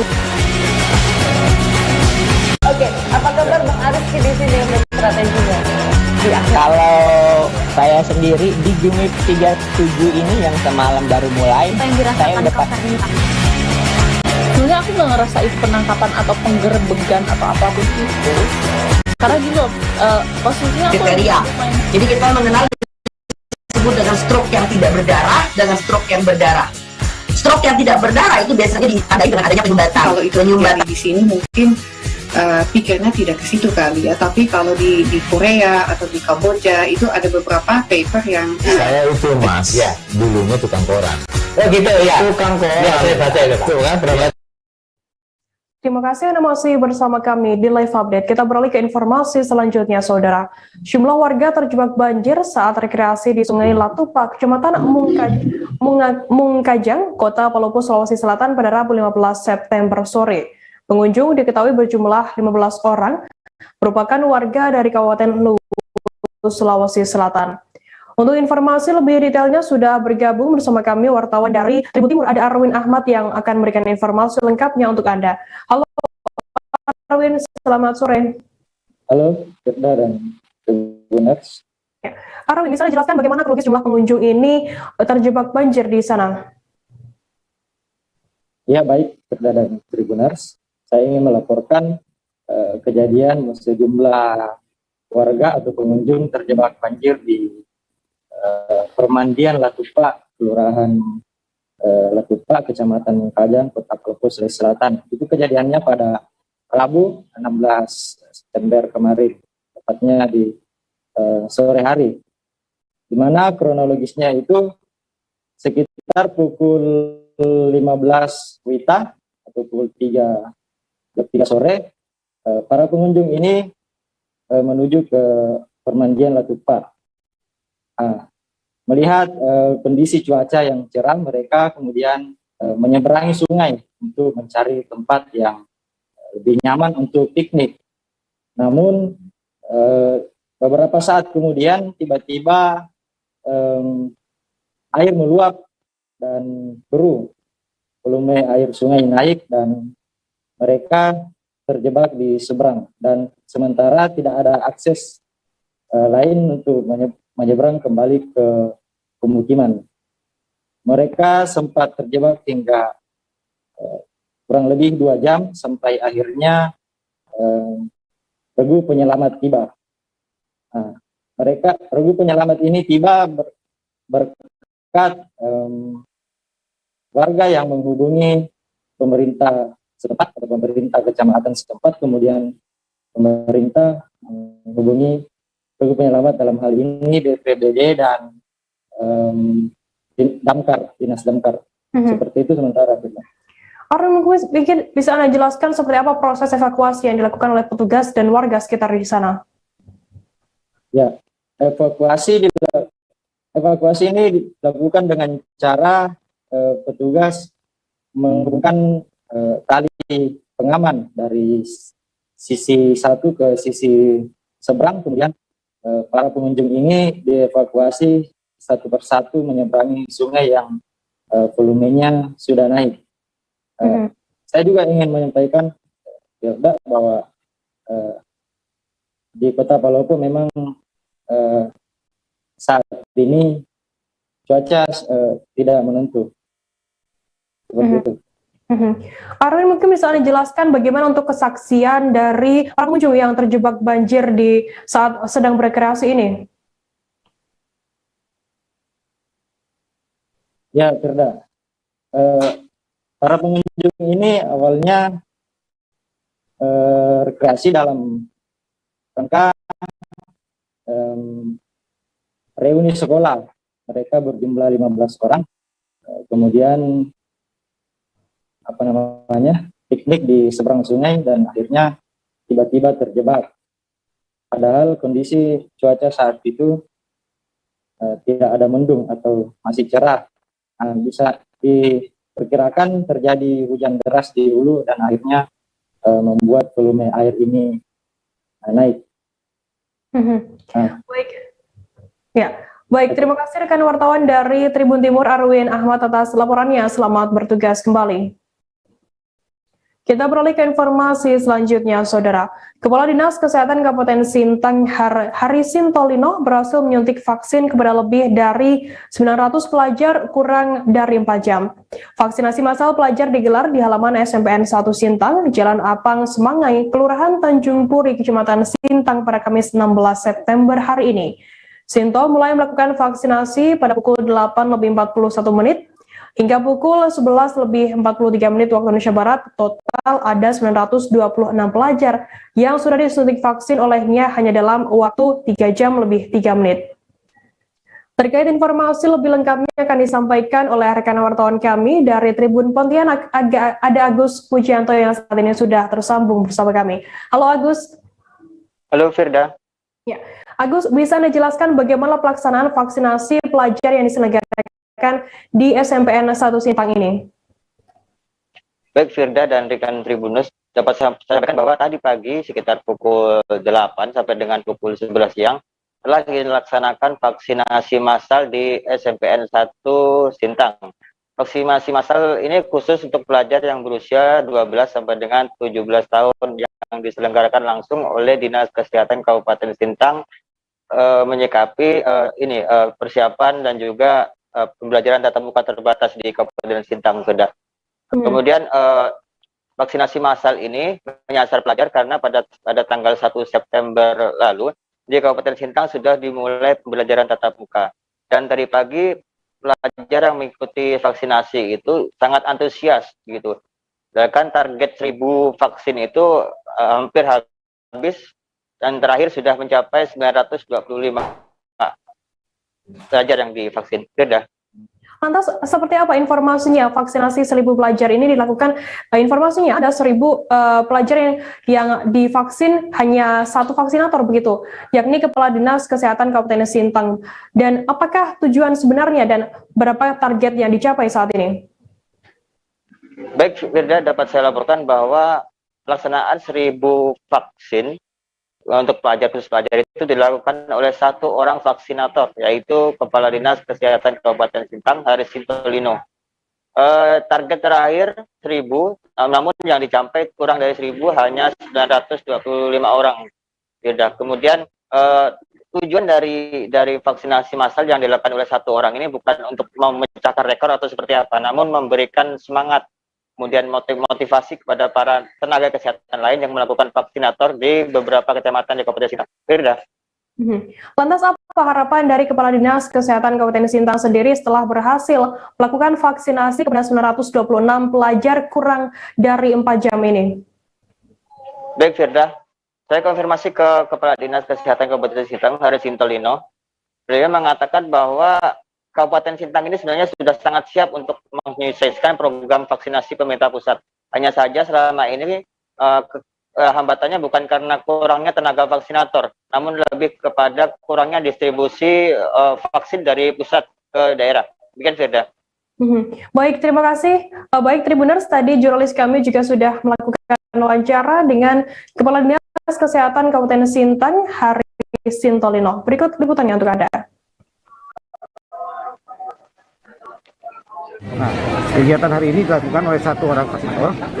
Saya melakukan vaksinasi terhadap 915 siswa. Jadi kalau kita lihat dengan satu orang bisa melakukan vaksin terhadap sampai 900 siswa, kalau kita 10 vaksinator aja berarti kan satu hari kita bisa 9.000. Nah, itu juga harus didukung dengan vaksin yang di-dropping ke Kabupaten Sintang. Jadi kita siap lah. Intinya kita mau menunjukkan kalau kita ini siap. Berapapun vaksin yang dikirim ke kita akan jangkau masyarakat yang membutuhkan. Stok kita vaksin ini sekarang cukup banyak lah ya. Makanya kita bisa melakukan kegiatan ini. Jadi pusat pun sudah mulai memperhatikan ke daerah-daerah, provinsi juga sudah mulai memperhatikan ke daerah-daerah. Kita semuanya, seluruh kabupaten itu mendapatkan stok vaksin yang cukup. Nah, kita juga bagi stok vaksin ini sampai ke kecamatan-kecamatan. Kita masih punya stok bisa untuk sekitar 10.000. Nah, itu kita bagi juga ke kecamatan-kecamatan. Orang ini? Sebenarnya sih ini biasa aja.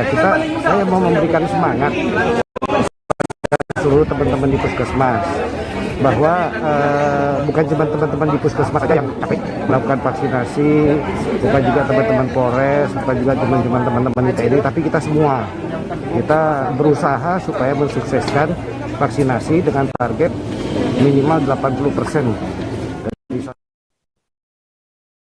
Muncul hawa panas dari ruangan rumah warga yang tinggal di Desa Kedaton, Kecamatan Kalianda, Kabupaten Lampung Selatan, tepatnya di depan SMA N 2 Kalianda. Hal ini dibenarkan oleh pemilik rumah bernama Sukarman, 61 tahun. Sukarman mengatakan hawa panas tersebut muncul dari lantai rumahnya sejak seminggu lalu. Terkait informasi lebih lengkapnya akan disampaikan oleh rekan wartawan kami dari Tribun Lampung. Ada Dominius Desmantri yang saat ini sudah tersambung bersama kami. Halo Domi. Halo rekan Firda. Ya, Domi, bisa Anda jelaskan fenomena munculnya hawa panas dari kamar warga Kedaton ini seperti apa informasinya? Baik. Munculnya fenomena unik dari salah satu rumah warga yang bernama Sukarman ini. Awalnya Sukarman sedang menunaikan sholat, lalu tidak berapa lama dia mengecek lantai ruangannya tersebut, merasa ada hawa panas yang muncul dari dalam lantai tersebut. Lalu dia mencoba membaringkan badannya, lalu merasa terasa panas begitu.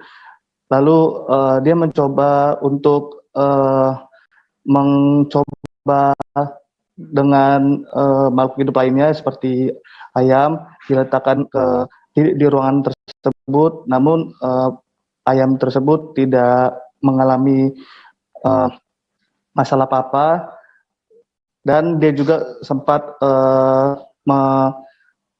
menaruh semacam anduk basah di situ, lalu 2 jam kemudian anduk tersebut kering. Lantas, Domi, apa yang sudah dilakukan oleh pemilik rumah sendiri terkait adanya fenomena hawa panas yang muncul di ruangannya tersebut?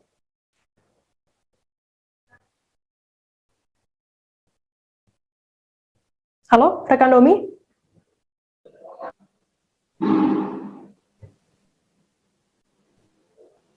Halo, rekan Domi, bisa mendengar kami dari studio? Ya, bisa dengar rekan Firda. Domi, bisa Anda jelaskan apa yang saat ini sudah dilakukan oleh pemilik rumah ini setelah adanya fenomena panas-panas yang menyeruak di salah satu ruangan rumahnya? Oke, baik. Setelah melihat kondisi yang tidak wajar dari salah satu ruangan yang ada di rumahnya, Pak Sukarman mencoba menghubungi petugas damkar Kabupaten Lampung Selatan, dan petugas damkar Kabupaten Lampung Selatan telah mengecek ruangan dari mana rumah yang berada di pemilik Sukarman itu. Kemudian bagaimana tanggapan dan upaya dari pihak terkait adanya fenomena yang berbeda ini, yang unik ini? Nah, dari petugas damkar Kabupaten Lampung Selatan, mereka menjelaskan adanya hawa panas yang muncul dari ruangan yang ada di rumah Pak Sukarman itu bisa jadi disebabkan oleh aliran belerang yang ada atau yang muncul dari Gunung Raja Basah. Dan mereka juga sudah berupaya berkomunikasi dengan dinas terkait, yakni ESDM yang ada di Provinsi Lampung, untuk mencoba mencari tahu dari mana sumber hawa panas yang ada di ruangan yang ada di rumah Pak Sukarman tersebut. Baik, Tribuners, tadi jurnalis KW juga sudah melakukan wawancara dengan pemilik rumah bernama Sukarman dan juga Kepala Bidang Pemadam Kebakaran dan Penyelamatan Kabupaten Lampung Selatan, Ruli Fikriansyah. Berikut liputannya untuk Anda. Yang tahunya begitu saya pijak ada beberapa lantai itu terasa panas. Awalnya saya pikir itu hanya bekas kucing tidur di situ. Jadi itu hari berikutnya masih tetap. Hari berikutnya nambah lagi panasnya itu. Ya saya merasa khawatir karena panasnya ini semakin meningkat gitu. Saya rasakan selama 1 minggu ini ya. Panas semakin meningkat, saya merasa khawatir, lalu saya menghubungi RT, kepala dusun, dan warga sekitaran saya untuk melihat keadaan ini. Kemudian disarankan dengan RT untuk menghubungi dinas terkait. Yang pertama saya hubungi dari damkar. Hasil pengecekan kita ini nanti akan kita laporkan ke yang berkompeten lah urusan di mungkin SDM, mungkin nanti yang bisa menjelaskannya terjadi fenomenal seperti apa. Seperti yang jelas dari Bapak Sukarman beserta keluarganya menjauh dulu dari titik ini karena kita tidak pernah tahu ya titik ini bisa jadi dia terjadi hal-hal yang tidak diinginkan atau buruk lah. Ya mudah-mudahan tidak terjadi apa-apa, hanya fenomenal biasa aja. Tribuners, informasi tadi sekaligus menutup perjumpaan kita dalam live update hari ini. Jangan lupa saksikan terus live update di seluruh kanal YouTube dan Facebook Tribun Network. Saya Firana, wakil yang bertugas, pamit undur diri. Terima kasih dan sampai jumpa. Jangan lupa like, subscribe, dan share.